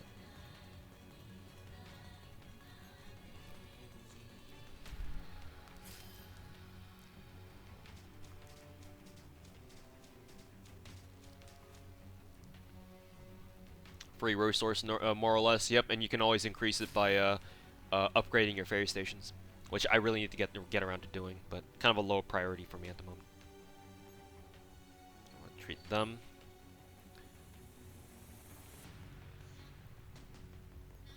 Okay. Sniper team's good to go. Move them up. And then drop BGM on them.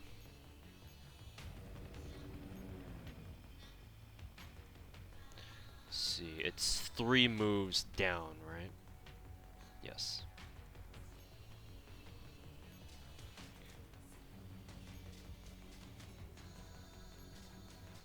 Who do you think the next gold retrofit is gonna be? Are you talking about Girls Frontline or Azure Lane?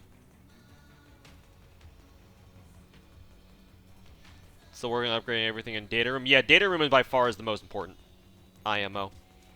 Followed by either Exploration or BGMs. Honestly, you probably want to upgrade your BGM, your HOC after Data Room, considering how important, how directly impactful HOCs are in this event, and perhaps in story chapters as well. So Data Room, HOC, then maybe Exploration, and then you can branch out to like your either your garage, storeroom, or what is it? Yeah, garage storm or what? Actually, no. I'm getting this confused because HOC. You don't need to upgrade HOC. Maybe you do because I've been told that the higher level your training range is, the more efficient the XP gain is. So maybe you want to do that. At least the training range, right? Yeah, at least get your training range to level 10, and then maybe look for, and then maybe concentrate on other things. Something like that. I don't know. Somebody else can probably give better advice than me.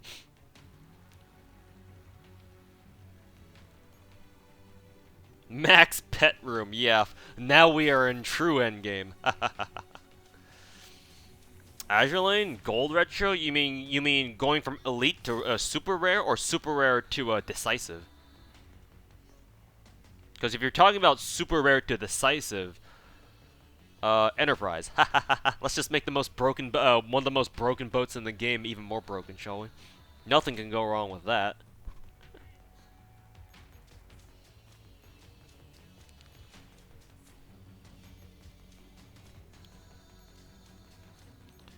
Okay, let's auto-activate Taunt Fairy again here.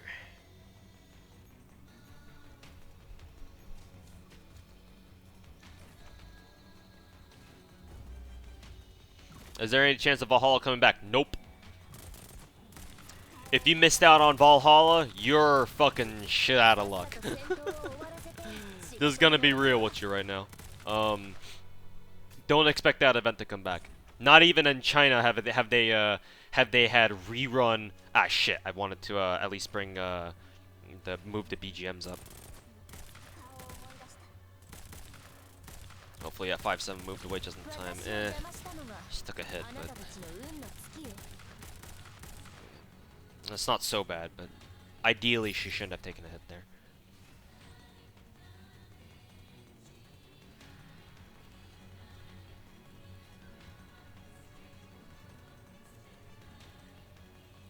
China did rerun the Blaze Brew. Did they really? Okay. Never mind then. Then rerun events do have a chance of coming back. I take that back then. If the Chinese server got if the Chinese server got the Blaze Blue event rerun Blaze Blue collaboration event back, which means that because the Blaze Blue event was the first one that or the Guilty Gear and the Arc System Works collab basically. That was our first collaboration event for NA. I don't know how it was for CN. It probably was their first one too. But that was our first one for NA. So if they reran that shit, maybe we'll be able to get a rerun as well. Though of course, that begs the question of how recently did China have their Arc System Works rerun again? Oh, but the Valkyria Chronicles was canceled. Okay, never mind. Fuck that shit. We're not getting a rerun. They can't come back, but not anytime soon. Okay, well if the Q&A says if the Q&A doesn't say that, you know, oh they'll never come back, then I guess there's always a chance. Then I take that back too. It's a day of backtracking, boys. Let's move sniper team up.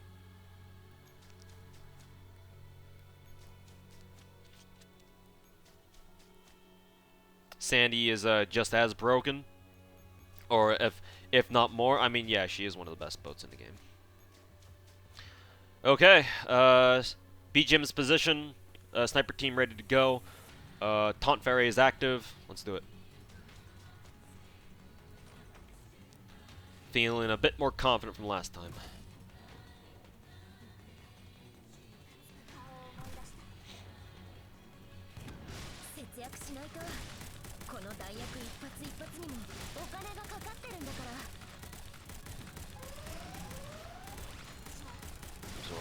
Absorb. Ouch. Yikes, M950 actually took a lot of damage there. Move her in the back. Hey, and the game crashed. Time to do that shit all over again. Hey Mika, wanna optimize your tablet version, the tablet versions of your game? Thanks. Would really appreciate it.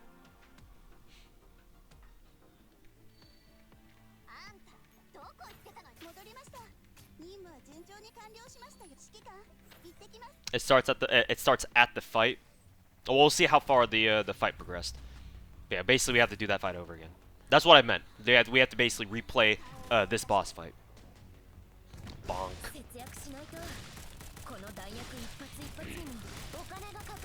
White got salty, mate.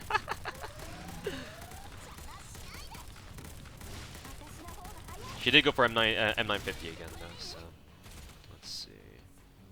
Move 5-7 up. What's the M14 mod 2 skill or second skill? I forget, but it's a fucking bonkers skill, I think. It's a bonkers ass skill. Okay, move her back, I guess. Actually, should I have moved her back? I'm not even sure. More importantly, does it even fucking matter? Okay, so I guess she goes for the center position. That was even easier than last time.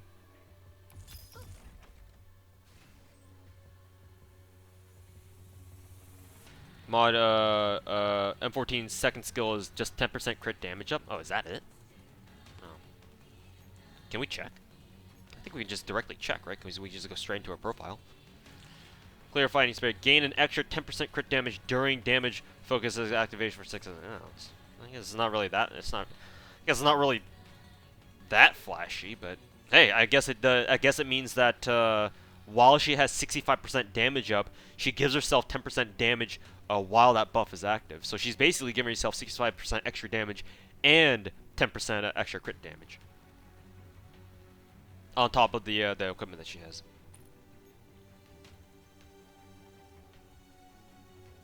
Alright, nope, we're done with that. It's because crit damage is multiplicative. What are we, FGO? But no, that makes a lot of sense. Yeah, now, if you're telling me it's multiplicative, then which I guess I probably should have figured that one out by myself. Then yeah, that means a lot of fucking damage.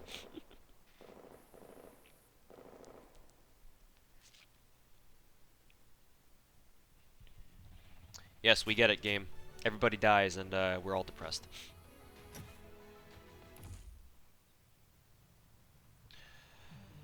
Alright, is that the end of the event now? Did I do everything? And now it's, we just need to do a ranking at some point. What is this button? Why is there nothing here? Is this just so that people can see, like, the map or something? No idea what that button's for. Yeah. I know why M14 modded M14 is called War God. Yeah, with her skills and stats, and her spec equip, she fucking tears people a new one. And and of course with the right buffers. Sorry for asking. It's okay. You can ask me anything. Even if it's about a game that that I'm not playing, at least not at the moment. Did you try for MP3 or save for Waiver and Caldea Boys next month? You save for whoever you want to save. If you want to go for Waiver, naturally is a good choice. You don't really need... The thing is with Kiara is that, like I said in my Kiara video, like, if you're serious about using Kiara regularly, or using her in like fucking boss fights and shit, you really want to have as high of an MP level as you can on Kiara. Because her regular MP damage is fucking potato. She's a little bit better now because she's got her first buff, or she got her first buff yesterday, with her, if you do a rank up skill, right, if you do a rank up quest right now, which should be available to you, where, her first skill is her arts buff, or it's not her arts buff, her arts debuff, arts resist debuff on one target. So that helps a little bit, but you still need to rely on MP levels for MP to do like any amounts of damage. That's not potato. So it's nice that you have her at MP2, but again, if you're serious about using her in like end game content or just using her regularly at all, you want to try going for more. If you just want, if you're okay with just MP1, MP2 Kiara, and you just want her as a trophy waifu or a trophy servant or whatever, then just don't even bother. Or if you don't want to spend the quartz to get her to like MP4 or MP5, then don't even bother. I'll make it simple for you. If you can't get it to like MP at least 3, I guess, and if you're not willing to do that, or if you don't know if you're gonna use her at all, if you're even gonna use her very much at all, then just go save for waiver. M14 is strong. Alright, I'm gonna assume it's just a cutscene. Oh, okay. I don't even see anything here. It's I would believe you if there was a cutscene here, but there is nothing. Alright, well, I'm assuming I'm done with Chapter 3 then. Yep. Got the medals for it.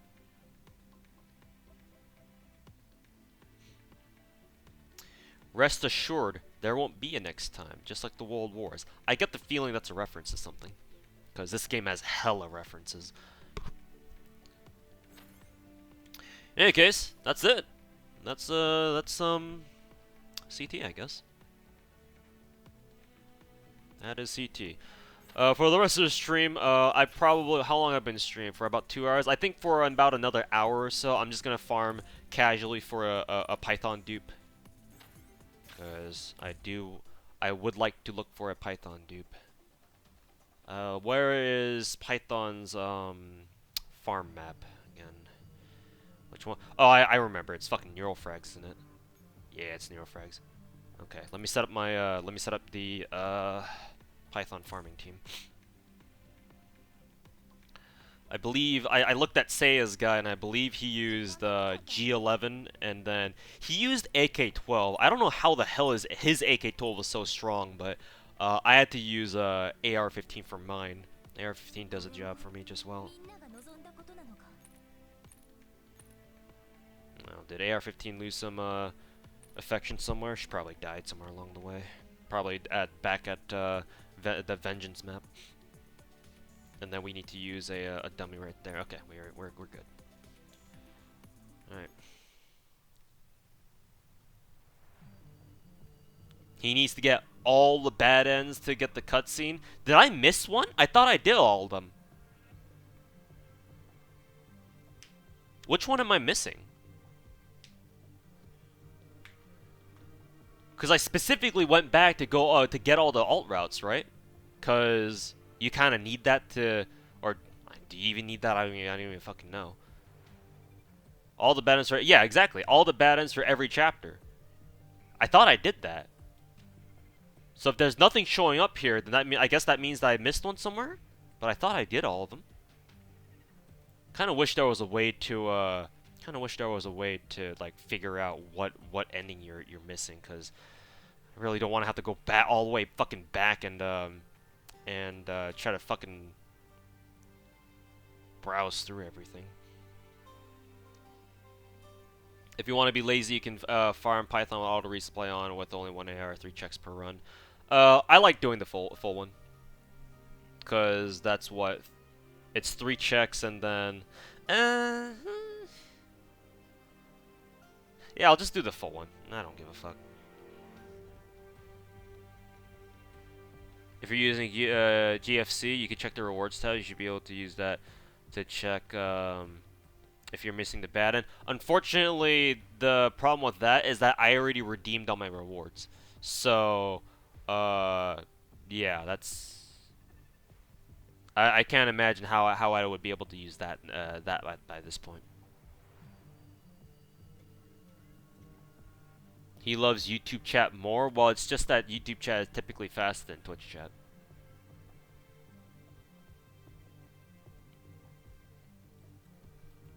Vengeance Chapter 3. Vengeance has a fucking third route? What the fuck? Oh yeah, it does. They just didn't list it because they just said at the end. Okay, yeah, that's the one that I'm missing then. Because I know I did all the others, or at least I'm pretty sure I did. Alright, then let's just go back and do Vengeance Bad Ending then. All you have to do is deploy an Echelon Survive for 7 turns. This unlocks the path to the ban. Okay, yeah. Then we just need to make sure that there's a strong enough Echelon here. In that case, kind of got rid of all my Echelons though. Yeah, Vengeance Bad Ending is what I was missing. Let's replace Tokarov. We need ideally we want a good sniper squad, right? Alright. Let's bring back Walther and War God. Teenage drama queen, if you will. And bring back the pistols as well. I really want my honestly, if 5-7 gets another drop event in a future, gets another drop opportunity in another event, I might actually go for a third 5-7 dupe. Because holy god, rate of fire pistols are fucking rare as hell. Good ones anyway. And I still need to work on maxing my second 5-7 dupe, which she's getting there, but. Okay, who else did I want again? PX4? I think PX4, right? Yeah. Where is she? There you are.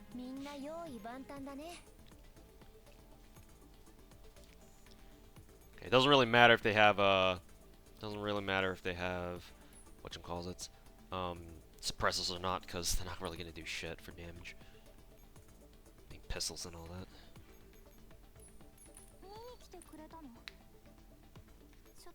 Hey, Triage, welcome back. Just check the maps that have branching. The things Above the node? The things above the node. Oh, you mean the little flower emblems? Okay, yeah, I see that. I see them.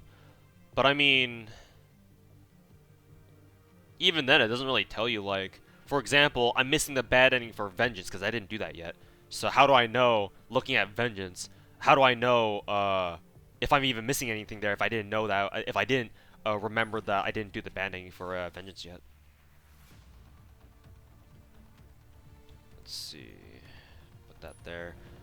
And we have to deploy at least one unit on that, I believe, right? So just sit here and defend for like seven turns or something.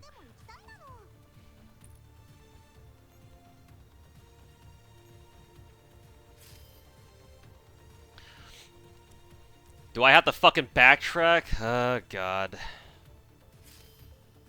Well, better that we saw that now, so we can back out.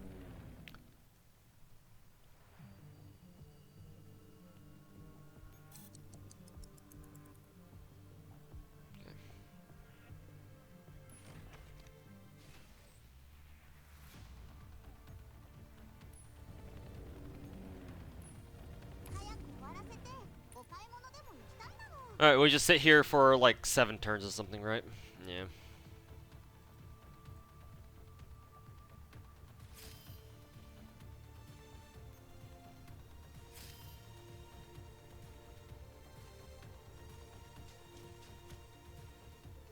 Hey, sir, Sev, what's going on, man? Welcome to the stream. Yeah, I'm doing fine. Just, oh, turn off, fairy commands, but, on top of that. If only there were a way to get M4 dupes just like in China. If only, right? If only. Just running around with the... Everyone's gonna be running around with like 3 M4 mods. 3 M4 mods, 3 AR-15 mods. AR-15 M4 mod in every single team. Cause fuck you all.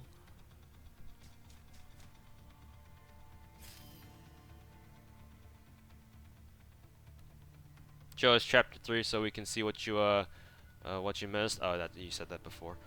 No, the Vengeance bad ending. It should be the only thing that I'm missing now. Should be.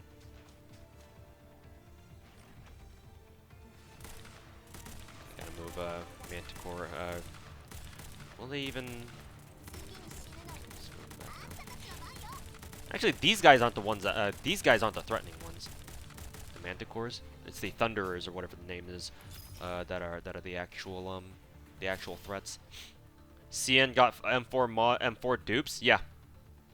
During the Singularity event, there was a specific map that there were specific maps that you could farm for extra M4 or AR-15 copies, but NA didn't get that. They changed it for NA so that you could not get M4 or AR-15 dupes by farming. So NA is kind of stuck with what we got.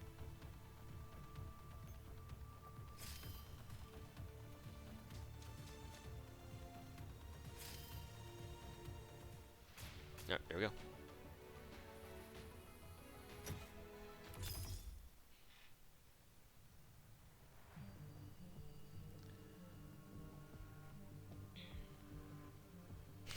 Oh, I'm EN. Yeah, that's also true. Back when Singularity got released in China, the AR team didn't have their mods yet, so they weren't that good. That is certainly very true.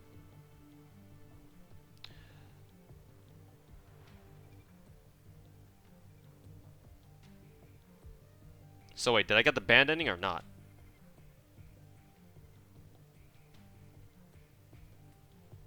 What's supposed to come after this? Or am I supposed to fucking do White Doll another time to, quote, complete the chapter?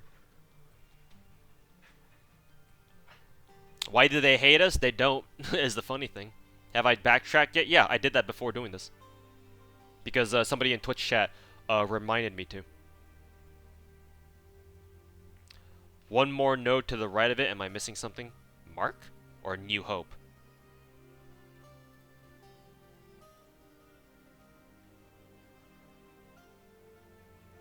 Oh yeah, that's right. All New Hope also has a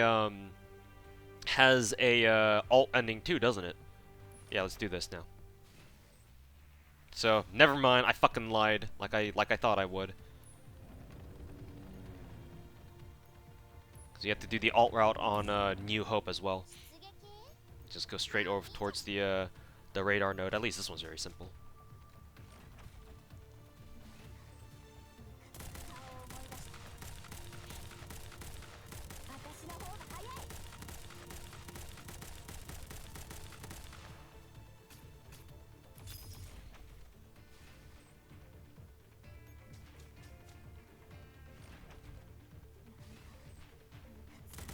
These boys again.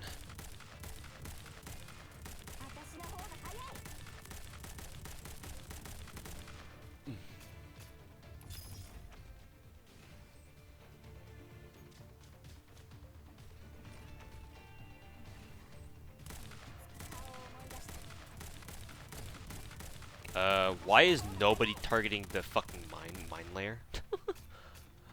Oh, was it because they were so busy taking out the tanks from behind, or the tanks on the in the rear? That was probably why, honestly. At least they didn't get past our rear line. That would have been real bad.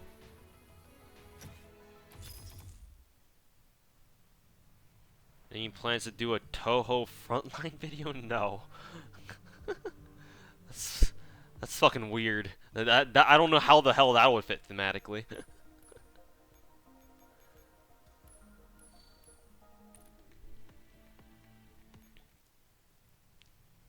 Speaking of which, I really need to get around to doing the Phantasmagoria flower view version of the video.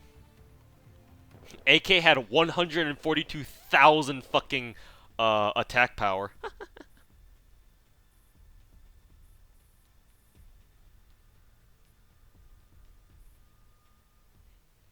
So does everybody die here or what?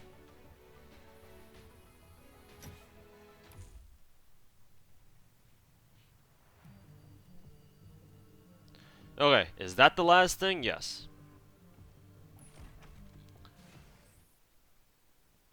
Well, at least read through this. Even though I probably have no fucking clue what's going on.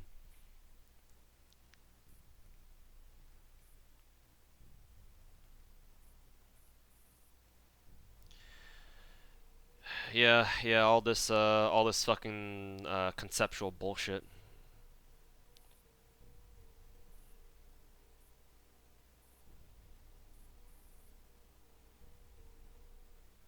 Blah blah blah blah blah.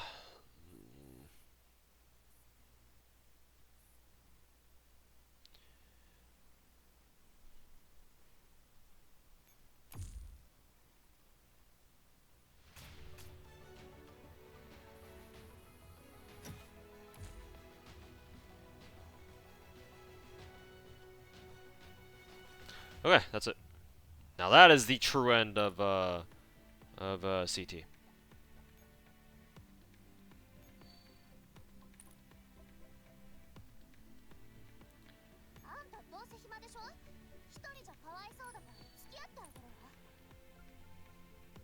Mrs. I hate fucking everything. Joy. Okay. Alrighty, so that is the conclusion of CT. All I have left to do now is a ranking, which will come at a later point, not today though, because after about an hour of Python dupe farming, or until I get, if I happen to get lucky enough to get another Python dupe, like quickly, then I guess that'll be that'll mark the end of the stream. But let's spend another chill hour farming farming for a Python dupe.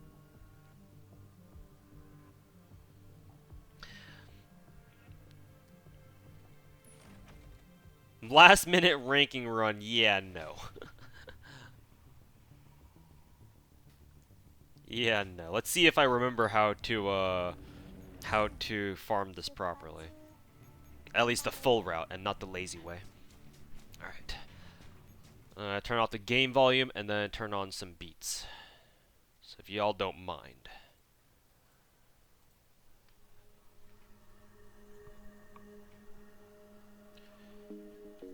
So, how y'all doing, chat? Y'all getting through CT just fine?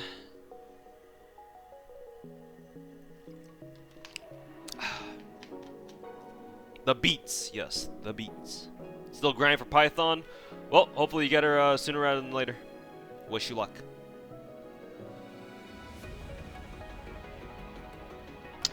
Wish you the best of luck.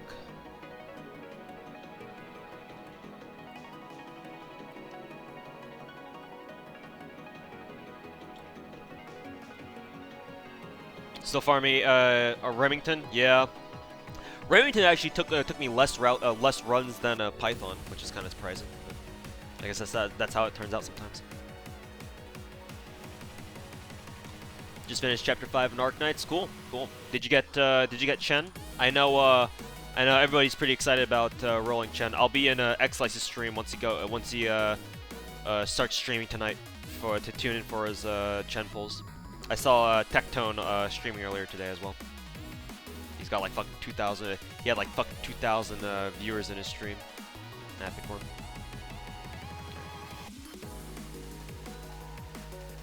Gundam kiting is hard as fuck. I don't know how to kite Gundams, to be honest. Like, I can kite. I've kind of learned how to kite the thunder mechs a little bit, because you only have like a very short window of time to pull back your kiters before they start shooting. But with the Gundams, it feels like as soon as one of your kiters draws aggro, the Gundams just lock onto them, just start fucking lobbing nades at them. And since the Gundam nades do AOE, you can't just pull them back towards your other units either, because they'll take splash. So yeah, I don't know how to kite Gundams properly either, if you even can at all.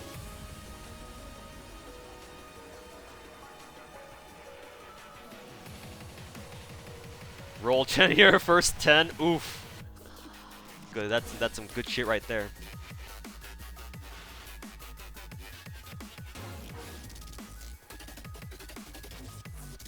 Is it too late to get into Azure Lane? Nope, never. Kind of like how JPFGO is so far ahead, there's a lot of events, so it feels like you're out of it. Nope, never too late to start up Azure Lane. Never too late.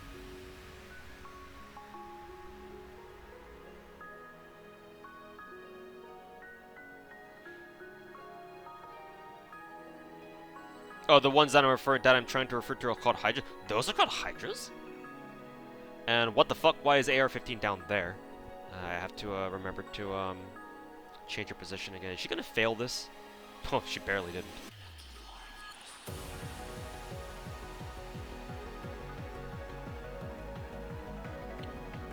Let me halt the auto, and then change your echelon information.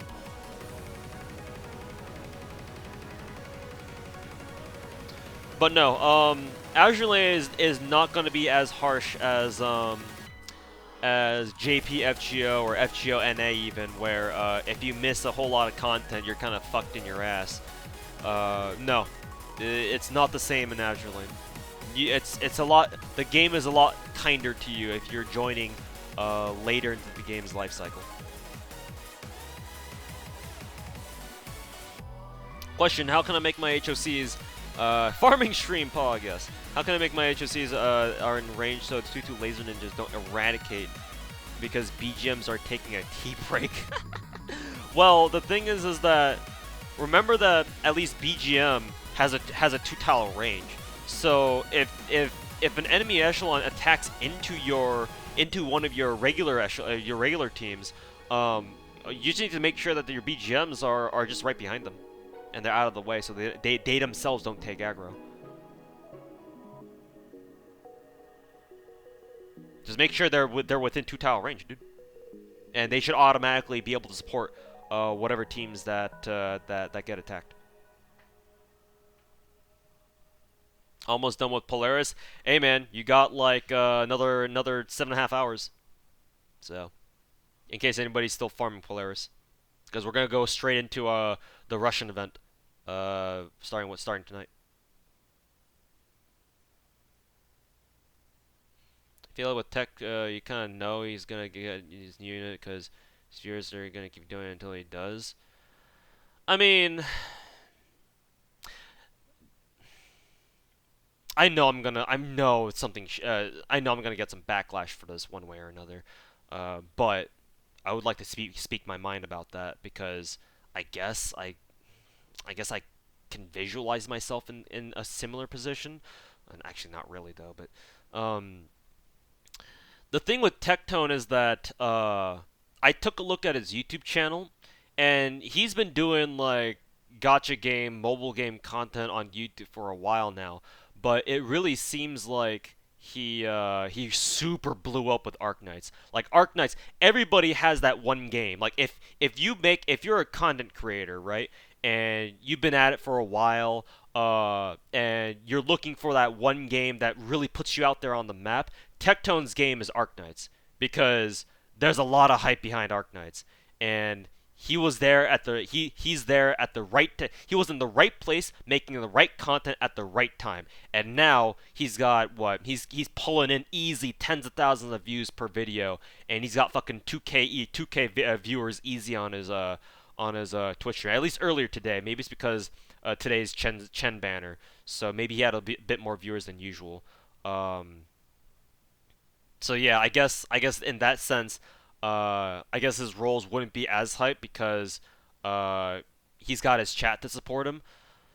And it's part of the reason for that is also because part of the reason why I feel like talking about that is because obviously I whale a whole ton in FGO, right? And part of the reason why I don't get partnered or I don't accept donations for the most part, I mean, you still technically can't donate to me. I just would never know that you did. So there's no incentive for you to donate whatsoever. Is to basically ensure that everything that I get in these games that I play, like FGO, Girls Frontline, Azure Lane, like they're all mine. Like they're all like my money, you know. And while I've certainly thought about like, oh, should I become a Twitch partner, so that and then like kind of monetize my stream so that I can at least support what I do at least a little bit more and make my wallet not hurt as much every month. Um, I think there's a little bit. I think I like having that little bit of pride of being able to sit here and say, yeah, all this like I pay for that. Like nobody else helped me with that, which obviously is a bit rare for content creators these days. Oh, by the way, the song ended. Totally forgot. Oh god, that's loud.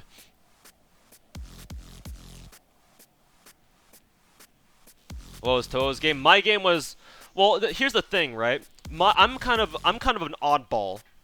In as far as like mobile game content creators goes, because I'm really only known for FGO, because that's the game that I care to learn. That's the first game.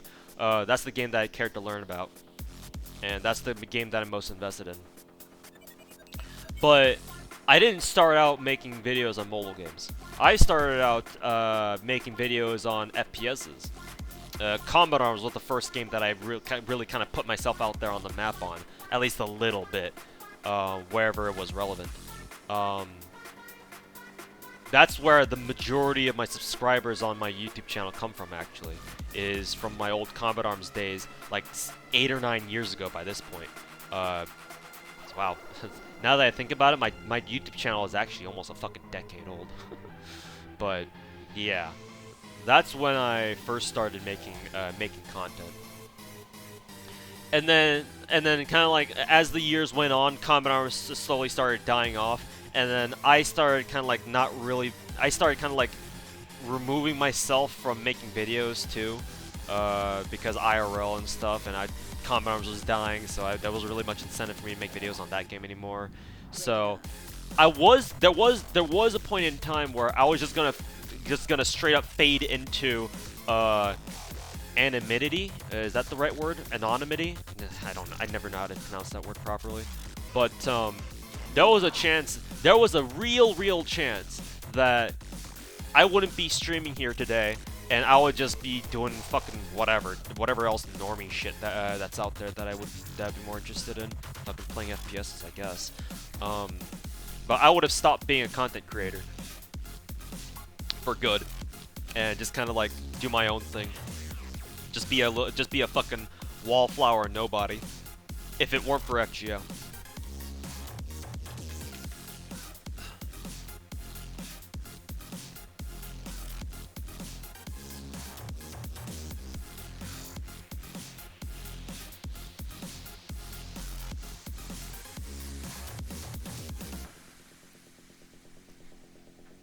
So I get what was I even trying to say? Oh yeah, so I guess technically speaking, FGO wasn't really my quote breakout game. And honestly, I never even really expected to get into this kind of position where I'd be known for fucking playing a mobile game of all things. Like 3 years ago, if you were to tell me, hey, 2 or 3 years from now, you're going to be known for making videos on a mobile game called Fate Grand Order, and people are gonna like your shit for it, I'd just be like, what the fuck are you high on? I could have never expected this to happen.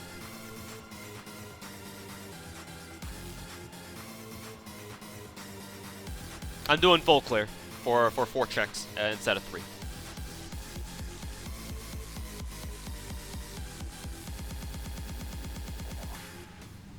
Break it up.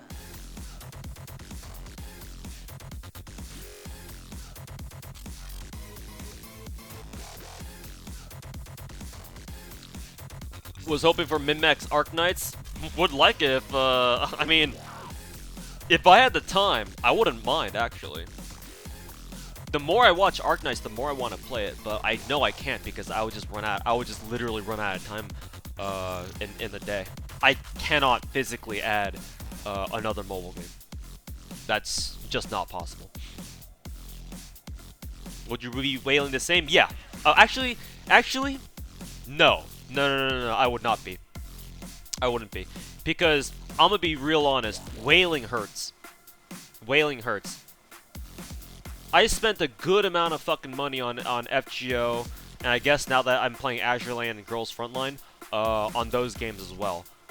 Actually, as a matter of fact, I would still probably whale just about the same on Girls Frontline and Azure Lane, but only because I know I can only because I know that my expenditures in Azure Lane and Girls Frontline are very limited compared to what I would have to do for fucking FGO. But if I were not a content creator, I probably honest to God, I probably wouldn't whale as hard. Like I don't know. I'm not confident if I can sit here and say, if I weren't, an FGO YouTuber or whatever and streamer or whatever, oh, would I still be MP5ing literally everybody? I'm not sure. Not sure.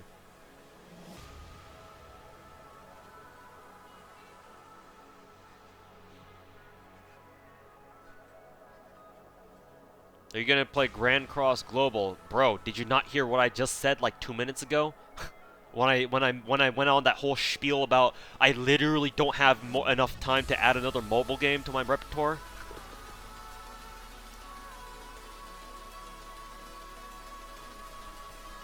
Now I don't really want to just drop the games that I'm already playing. Like I know some of you guys can, because maybe you're not like totally invested into whatever other games that you used to play.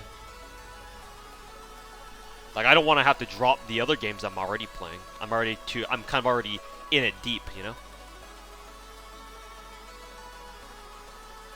Hey, X-Ray, welcome back.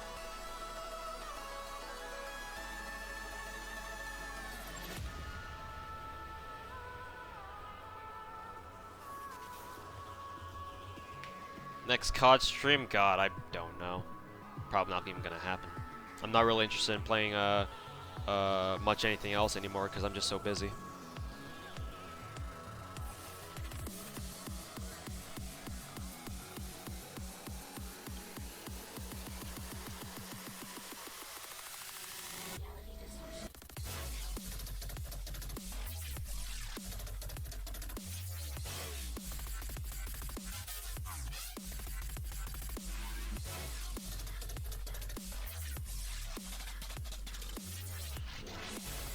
What the hell is going on in Girls Frontline story-wise?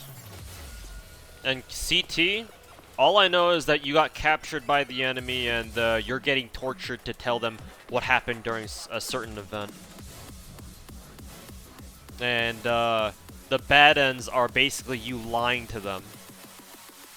And I guess the true end is you telling the truth, I guess. Hey, congrats on your Remington.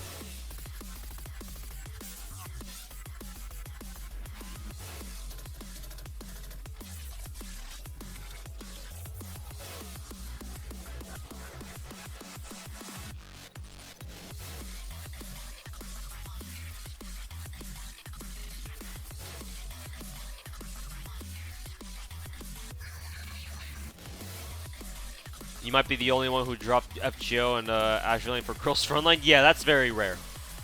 That's very rare. You're definitely the oddball in the group. Because I know people who dropped FGO for Azure Lane, and certainly people who now that Arknights is out, people who have dropped games for Arknights. It's very rare to hear somebody who dropped a previous mobile game of theirs for Girls Frontline of all things. Because Girls Frontline, just thematically, is very niche. Like, guns? Like, really, this game should only really cater to, at least thematically, to you know, people who like FPSs, I guess. FPSs or, like, shooter games in general. Whereas Arknights and, I guess, Azure Lane has a bit more of a broad appeal. A broader appeal, I should say.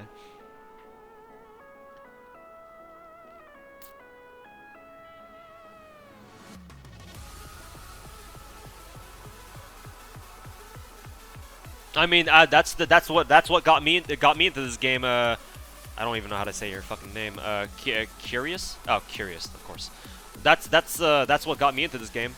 Like, I grew up on first-person shooters, so obviously since I'm a fucking weeb, if you show me a game that has weeb-ass guns and they look fucking cool, I'll play that shit.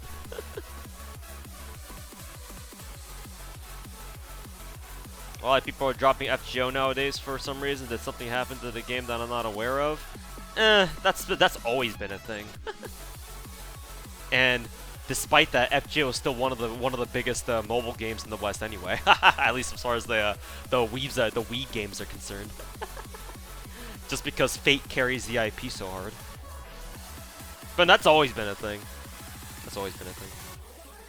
It also doesn't help that FGO, at least the NA version, actually came out, it's been 2.5 years.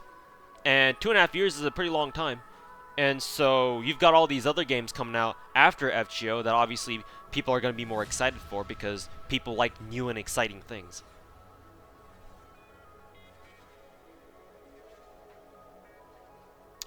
What was your favorite gun back when you streamed Combat Arms? Favorite gun in Combat Arms? Jeez, that is a hard one. Sniper rifle. When we're talking sniper rifles, my favorite sniper rifle was the TRG SE. It was an NX rare. 10 round sniper rifle. That had a really fast draw time, and basically a double zoom scope and perfect accuracy, one shot kill. It was basically one of the most broken sniper rifles in the game.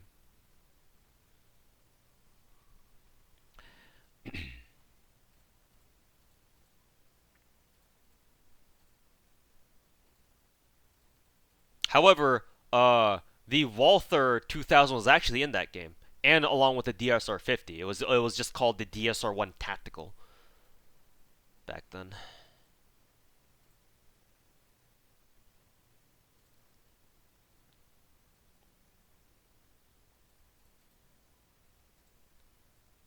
And honestly, a big reason why I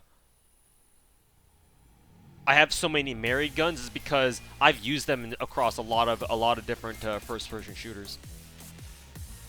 And because Combat Arms had a lot of guns in it, chances are if that gun was in, if there's a gun in Girls Frontline, I probably used them in Combat Arms in some way, shape, or form.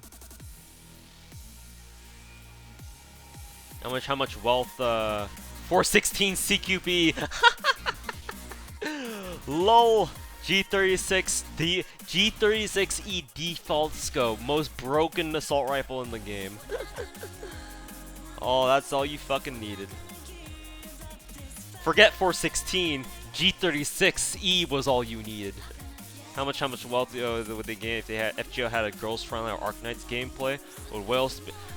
That's kind of irrelevant, Kurokami. That's kind of irrelevant. Honestly, that's kind of irrelevant because people, when you're talking about like weeb games, right? First and foremost, people are gonna care about their waifus. People are gonna care about the characters. Whether or not the gameplay is interesting to you is secondary to that. For most people, honestly, for most people, you'll have your oddballs out there where people care more for the gameplay than the waifus, but that's not common. Typically, people will play weeb games like this, Arknights, FGO, Azure Lane, whatever, for the waifus, for the characters, or for the husbandos if they're available. And then they'll get into the gameplay. If they like the gameplay, obviously that's all the more reason to stick with the game, right? But so that's why I think hypothesizing whether or not would FGO be more popular if it had a different gameplay system, I think that's a bit pointless because it's like, well, we'll never know. That and well, the whole point of having different mobile games is so that you have different styles of gameplay, right? Like, part of the reason why FGO is so unique is that there's I don't know of any other mobile game that has a battle system quite like it. And honestly, FGO might have like the most unique battle system that I've seen, and like at least conceptually in a mobile game. Like we have like, because Girls Frontline is like a mixture of like real time strategy and turn-based strategy, right? Because you work off turns, but when you actually fight, you can micro your units. So it's kind of an interesting blend of RTS and TBS, turn-based strategy. Whereas Arknights is tower defense. It's just straight up tower defense. We all know what tower defense games are. We probably play one or two at some point. But FGO, that's weird. FGO is a unique battle system, at least conceptually, because FGO is it's a turn-based strategy, but it's not your usual turn-based strategy, kind of like what Girls Frontline, whatever, because you use cards, you use attack cards to attack, and then the game builds up from there. And there's a whole bunch of other complicated shit that goes into like fucking Buster Arts Quick. Like, going to a game like FGO, you wouldn't really know what those are if you had no idea how FGO played.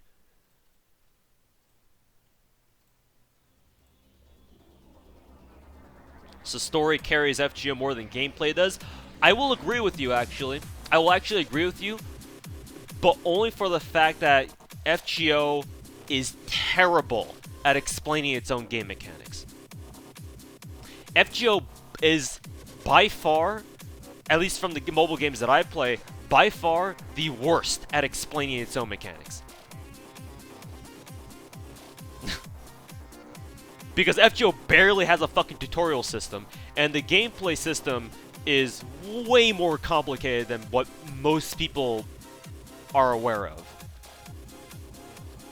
I mean, you can have complicated game battle systems like Girls Frontline. Can get super in depth. Even Azure Lane gets super in depth with how gear boat synergies and faction synergies and all that works. Even boats, even a fucking pure fetish waifu simulator game like Azure Lane, that game has some depth to it too. Just probably not as much as some other games, but it's still got some depth. But FGO is the most complicated game that I know of anyway, merely because of the fact that it doesn't explain shit, and you just kind of have to figure that shit out, or research that kind of shit on your own, and then look up external resources that people have put out, that who've already like dug into the actual code of the game to figure this shit out. Because that's how little a game like FGO explains itself. That people are compelled to actually dig into the game files themselves just to learn, okay, what the fuck is going on with this game, mechanically speaking.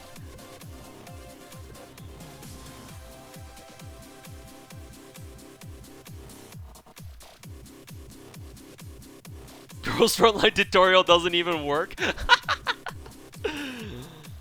Is that true now? Oh shit, I forgot to deploy M9, which is probably why I was missing an action point before.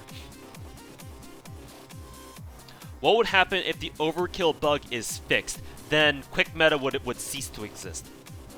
If overkill bug did not exist, you would have no quick meta. You would have no quick meta, at least not how we know it as of, at least not as of, yeah, let me repeat myself. If overkill bug did not exist, we would not have the quick meta that is prevalent in JP right now, that as we know it. Because if you have no overkill, it would be much harder to quick refund.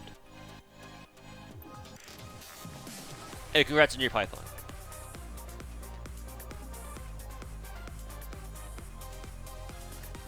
Girls for Life tutorial doesn't explain hundreds of how the game works either. So I guess FGO and Girls Friendly are in the same boat, huh? There was an HOC tutorial. Yeah, I didn't see that either because obviously I went through the entire the story chapters. Did the chapter 3 one got 2 within 66 runs? Wow, really? That's pretty good luck. I had to do this 62 times or so to get my first.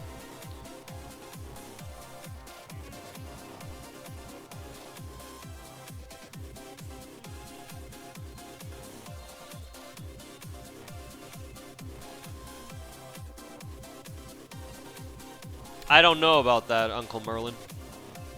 You'd have to show me that, you'd have to show me that yourself.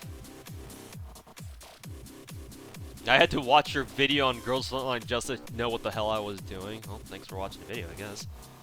But even now, that video is actually a bit outdated. Because obviously now on NA we have a lot more features than a year ago. Because I made that video a year ago by this point.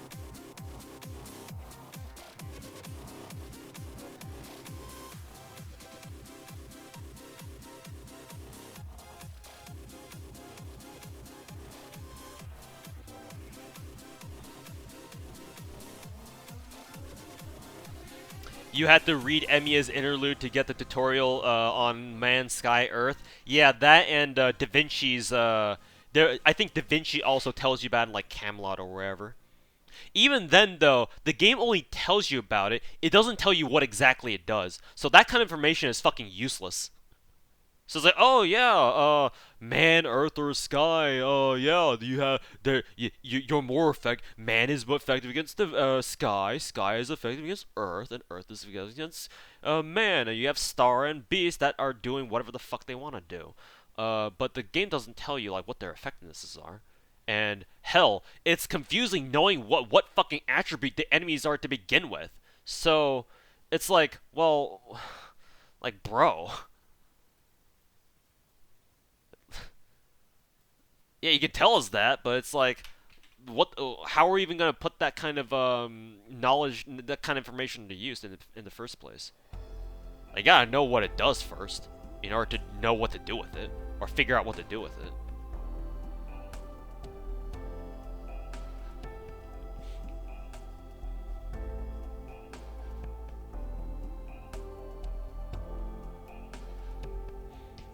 There was a mod that used to speed up MP speed until it got patched by DW. I said something like that. Again, Merlin, you would have to show me like a clip of me saying that. You would have to show me a clip of me saying that because I don't remember saying that. Obviously, maybe I could have said that, but I don't remember. I don't remember now. I don't remember everything that I say.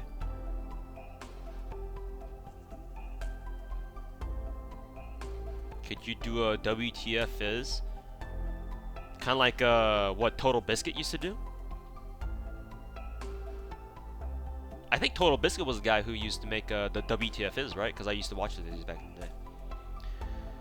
Rest in peace, John. You'll be missed. The weird thing is that Magi has a very similar gameplay that you yet the game does have auto. I always thought of Magi Record once I kind of got a glimpse of how its battle system worked to be FGO but optimized. Lol. Maybe that's a bit of a stretch too.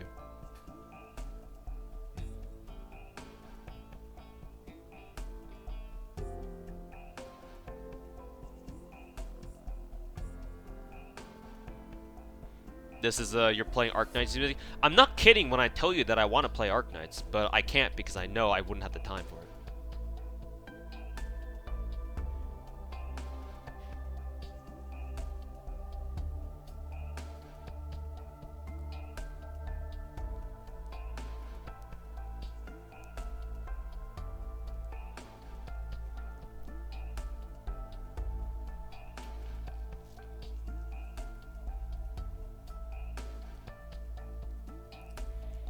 girls frontline stream talking about FGO or Arknight's music. LMAO. They call me Mr. Worldwide. Kappa.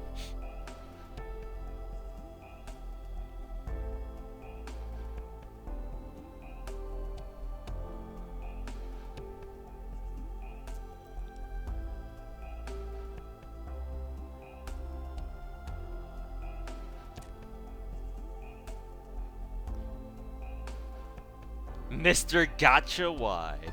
Wide people happy. Do I have wide people happy enabled? Yeah, I do. Wide people happy. We wide chat?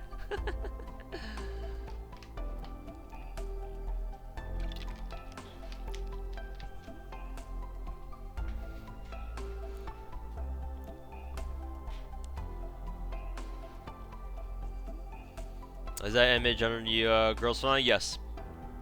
She is Walther 2000 or Walther 2000 because I believe Germans pronounce W's with a V sound.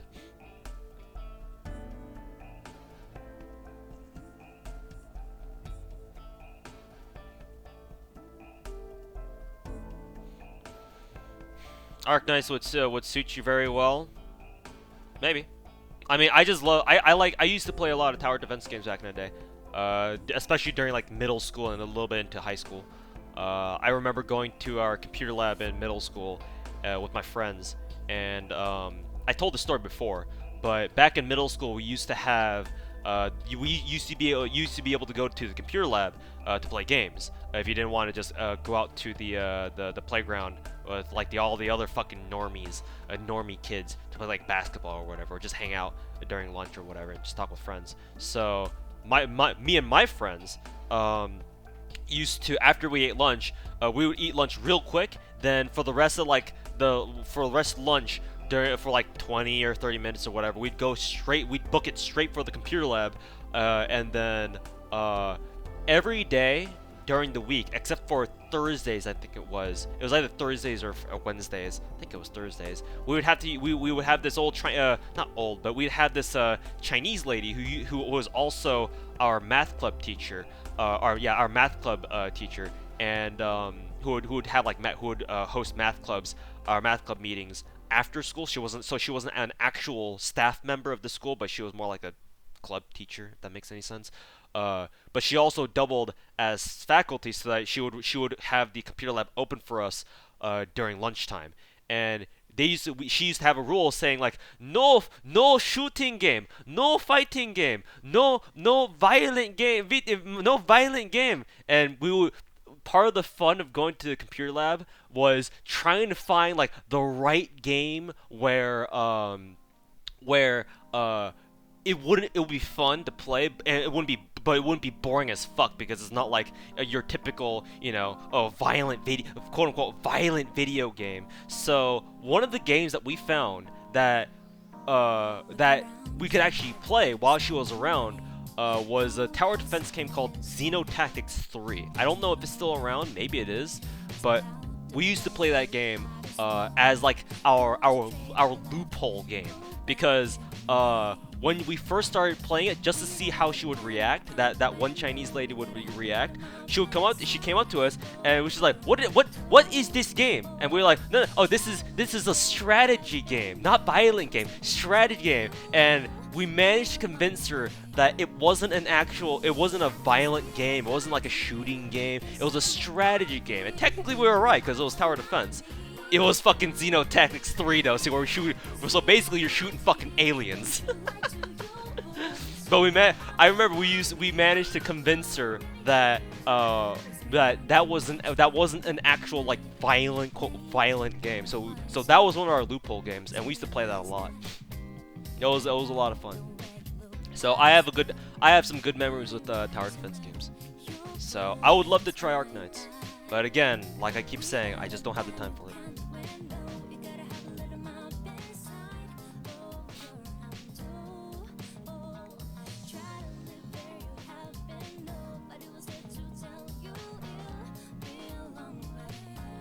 What's this song? This is Speed of Light.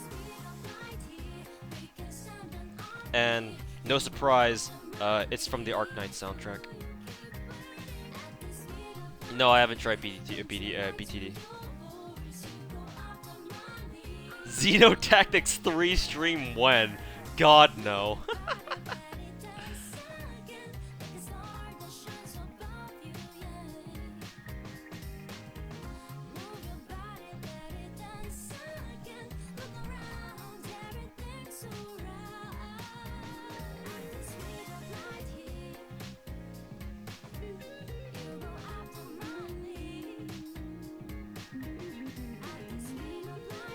Let me just check real quick that I didn't get like a Python dupe already by mistake, because I've been skipping through all the drops. So let me just make sure that I didn't get like a Python dupe on accident or whatever. Yeah, I don't have a Python dupe. There's Remington and I got everybody else. No Python dupe. You like games like StarCraft? Yes. I like watching professional StarCraft. I also do some neural.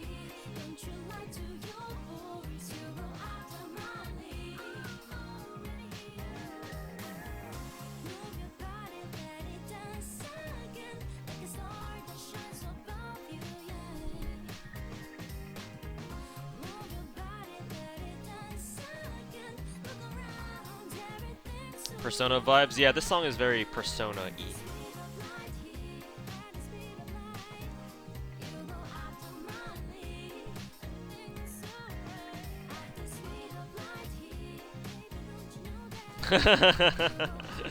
The gameplay loop with Grand Blue. Play versus, start playing the mobile game. That's how they get you.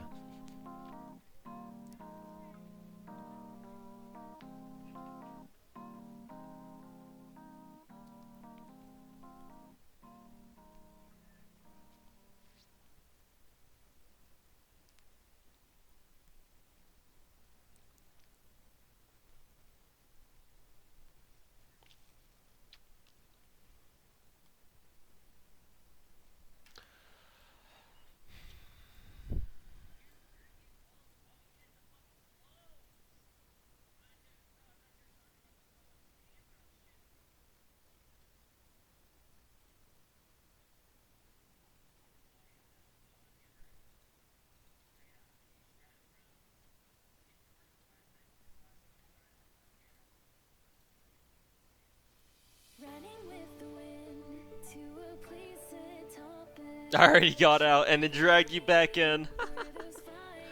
Why'd people sad?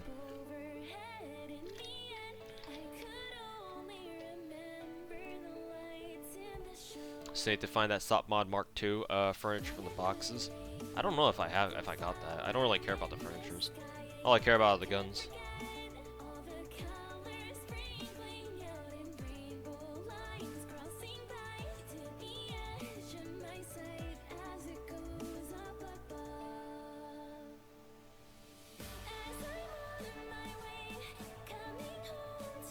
Oh yeah, that's right. I should probably start, since I have auto on, I should probably start autoing or planning G11 to go up one space like there, so she can automatically trigger the next turn.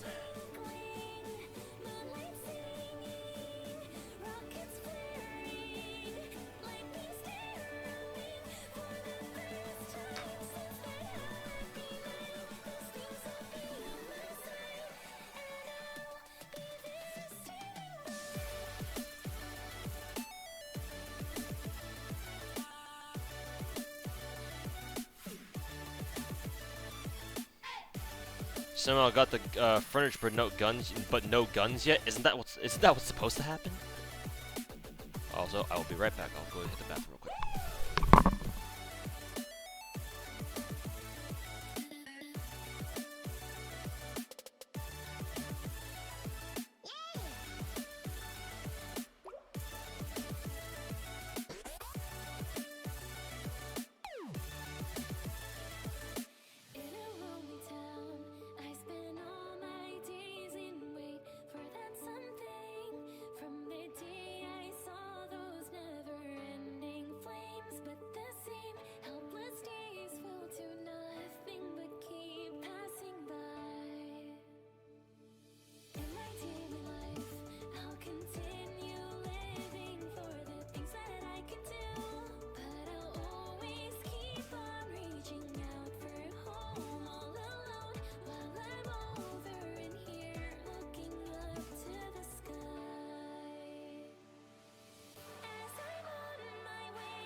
Should you core your dupe Barrett? I don't know, actually. Waifu bias aside, I don't know.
With a piece in my hand and bloodshot eyes, I walked to the water for a last goodbye. He begged so much, it clouded my mind. One thing's clear, the man's gotta die. Man makes right, so he said, when he held all the keys over our head. I lived in that grip, but now he'll learn at the end with the tables turned. Lord, forgive me. Take me on down the river where the guilt can't find a red-handed sinner. On where the grave can't cry out, 'cause I done wrong. Down the river with a hand on a Colt and a finger on the trigger, and long before dawn they try to find me. So take me on down. No, he didn't quit. He's still streaming.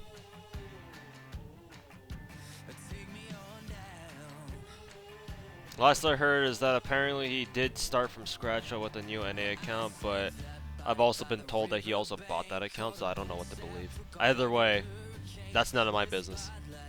I've already done my job fucking roasting his ass. I don't care what happens to him after this, after that.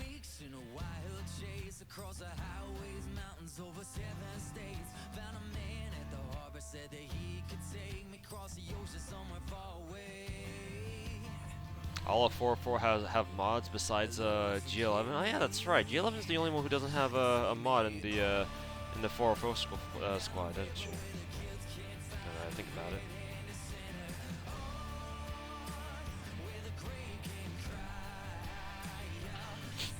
What would they even give her though?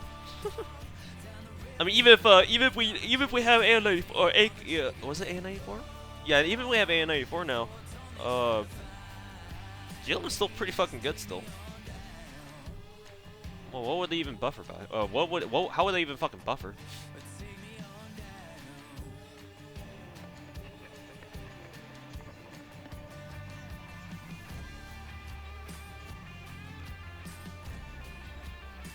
Stream dying or are you dying? Did the stream die?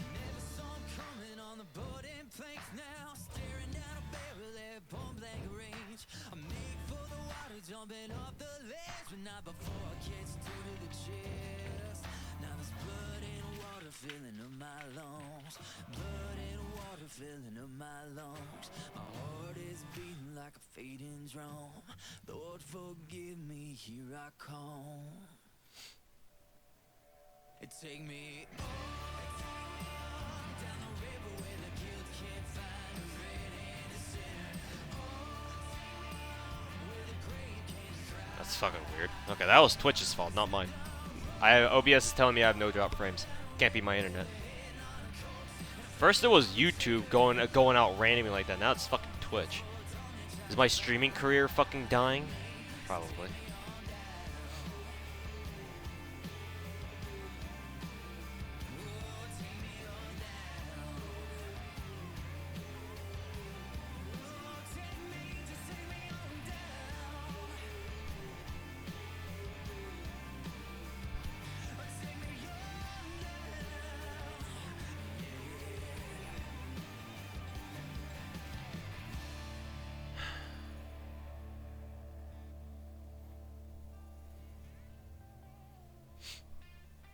Time for Mixer. Imagine streaming mobile games on Mixer. Well, while we're at that, imagine streaming mobile games, period.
Peer pressure got to you.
Yeah, to choose one favorite top character from Echi Azure Lane, just give me one of his favorites.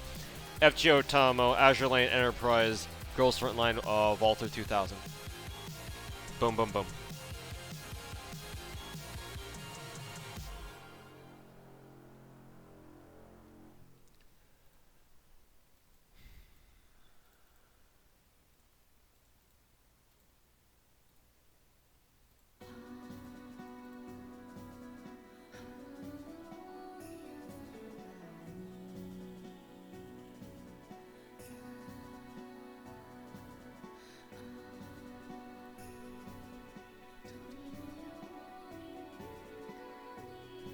Actually, switch them.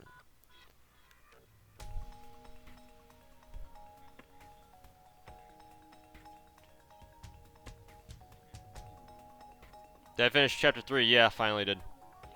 Got everything. Got all the rewards and such. Who is the SF boss you'll capture once it comes to EN? I don't know. I'll have to look through all the available SF bosses that you can capture. 「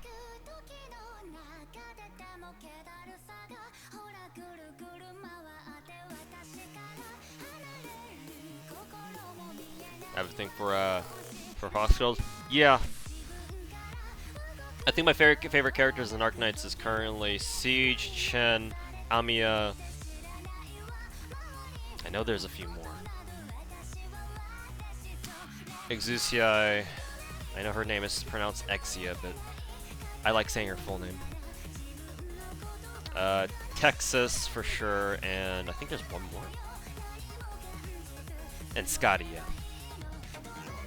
Those, how many did I mention? Siege, Exia, Texas, Amiya, Scotty. There's one more. I think like six.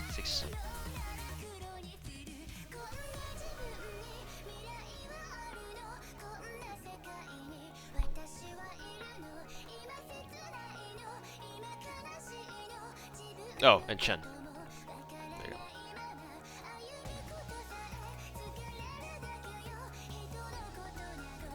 Oh yeah, and Mayor. Forgot, yeah. Thanks for reminding me, Triage. Mayor. Gotta go for the voice actor, love. Forgot about Mayor. I was silently thinking in the back of my head, there's somebody that I'm not mentioning. I know it. So that makes 7, I think.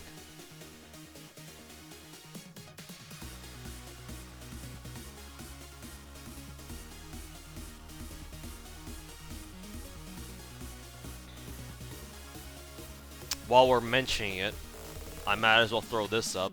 Imagine putting up a picture of a game that you don't even play. Fucking imagine that one, huh?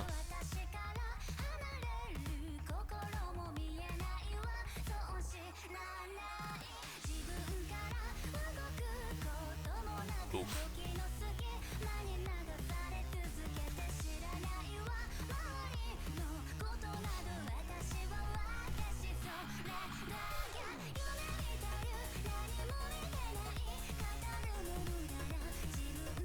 Next FGO stream? I don't fucking know. Maybe one Proto Arthur's banner with Coup Alter split rate up shows up? Probably.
I don't think they have double ears. Most of the time, whenever you have anime characters with like animal ears and such, they'll have their human ears. The reason why you don't really see a lot of people, a lot of characters like that depicted with their human ears is because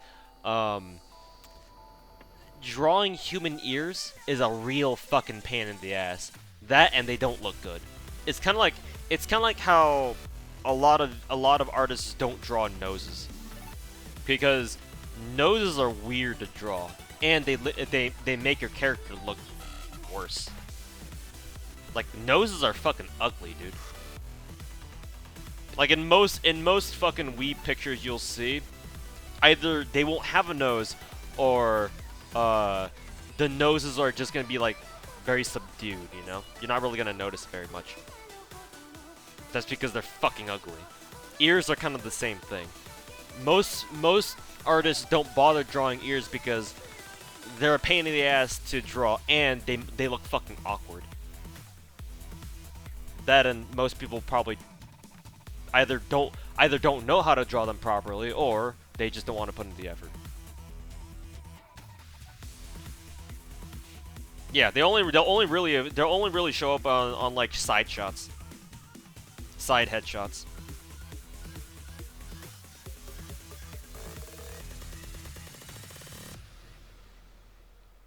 Shows a lot about the devs. Pretty sure by this point, it's kind of like a nationalistic thing, right?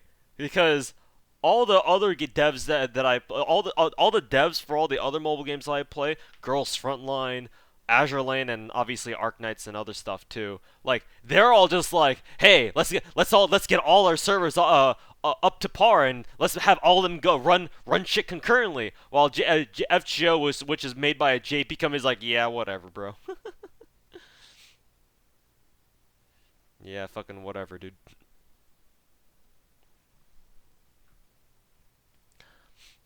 Fucking whatever, dude.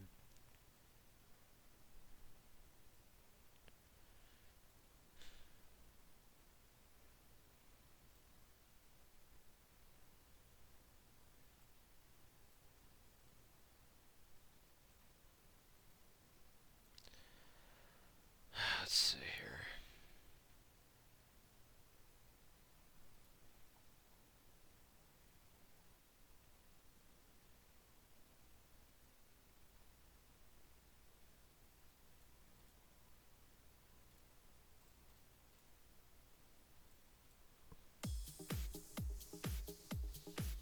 Shit, I accidentally ended the turn when I didn't mean to.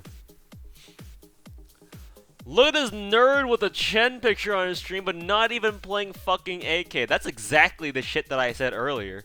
Imagine putting up a stream, putting up a picture of a game that you don't even fucking play. Those are my exact words like 4 or 5 minutes ago.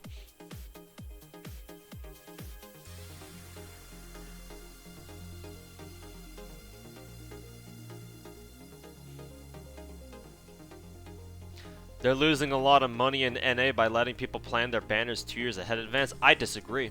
I don't know how you think that way. I actually heavily disagree with that one.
Yeah, Eric, how's it going, man?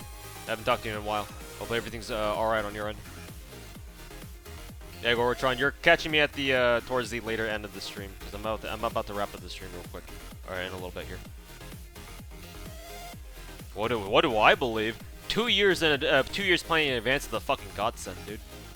By being able to plan around banners, I know exactly. Well, not exactly, obviously, but I get a good sense of how much money that I want to spend.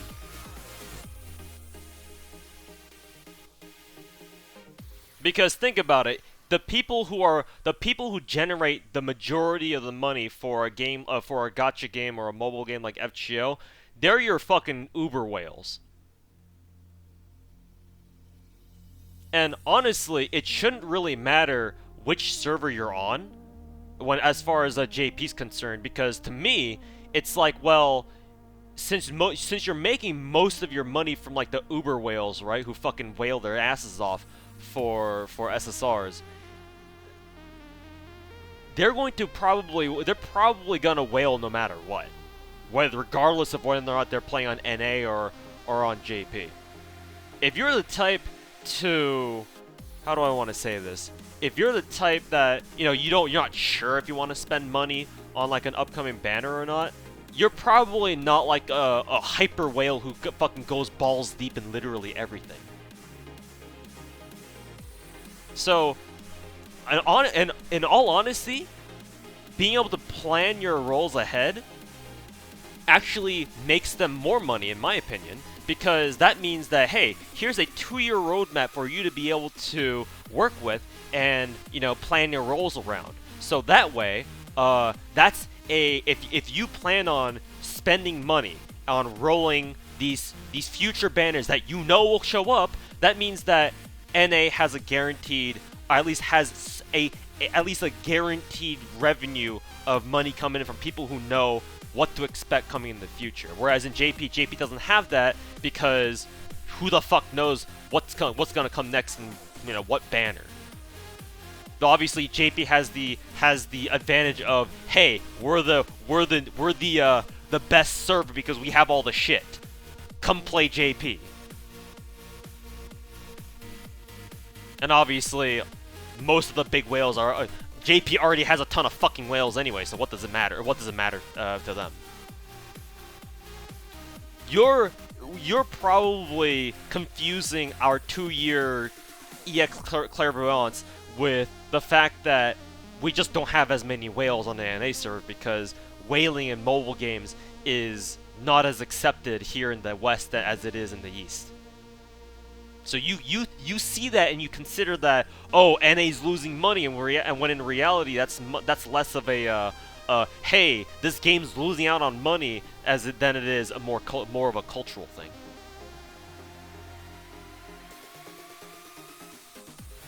Yeah, we just don't have as many whales in NA. That's just a straight up truth.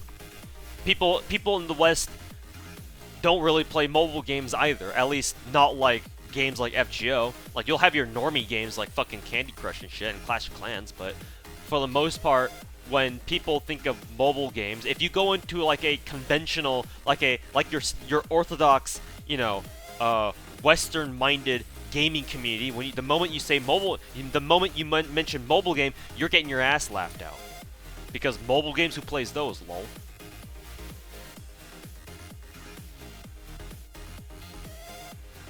Life without gacha has been nice, but you've been very busy. Hey, man, that's good to hear.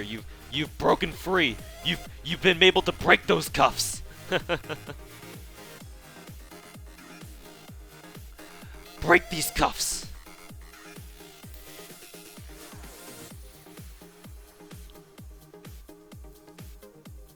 It's just a cultural thing, man. That, and we just the statistics don't lie. We just don't have as many whales in NA. You'll find a lot more of those over on JP.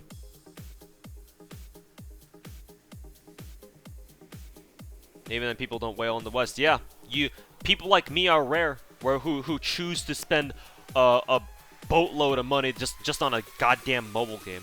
To most people, that's like, why would you do that? It makes no sense. And honestly, it doesn't, but hey.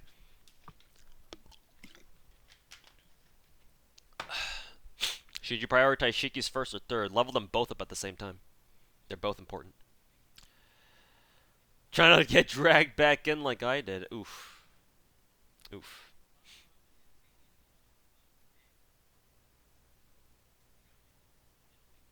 Unheard of, lol. Funny, we spend a lot of money on COD or MMOs, but not in gacha. Well, that and games like COD and MMO, they're more accepted because they're actual quote-unquote video games. Most people don't look at mobile games and be like, oh yeah, that's an actual game. No, it's just like, whatever, dude. That and at least in, well, not even at least, but typically speaking, in games like that where they have like their own little microtransactions, yeah, they might have your fucking loot boxes and supply boxes, but a lot of your microtransactions are also just straight up direct purchases as well. They're not like locked behind like gotchas and shit like that, right? best place to farm bones without an event, Fuyuki XG. Yeah, I have a video on where you need to go to farm for what.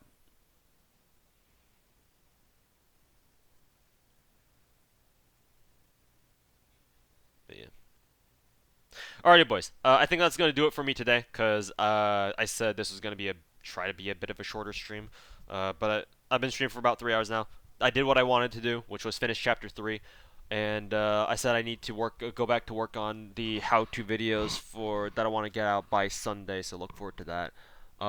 Yeah, I think I'm gonna go do that right now. Alright, boys. That will be it for today. I don't think I'm gonna raid anybody today because today was obviously a short and small stream. There's not a lot of you here anyway to begin with, so I'll just let you guys go. AFGO, AK, GFL are just more fun versions of visual novels. Lol. True. Alrighty, boys. That'll do it. Thanks for watching, and hope you guys have enjoyed. Thanks for hanging out with me as I streamed CT. It was fun. I'll come back for ranking, so in case you guys are into that, be on the lookout for that. It probably won't be for like maybe another week though, because I would like to get Taunt Fairy up to a higher level, obviously, preferably to 10, but we'll see. But yeah, that'll do it. Thanks for watching, and we'll see you guys later. Peace, guys.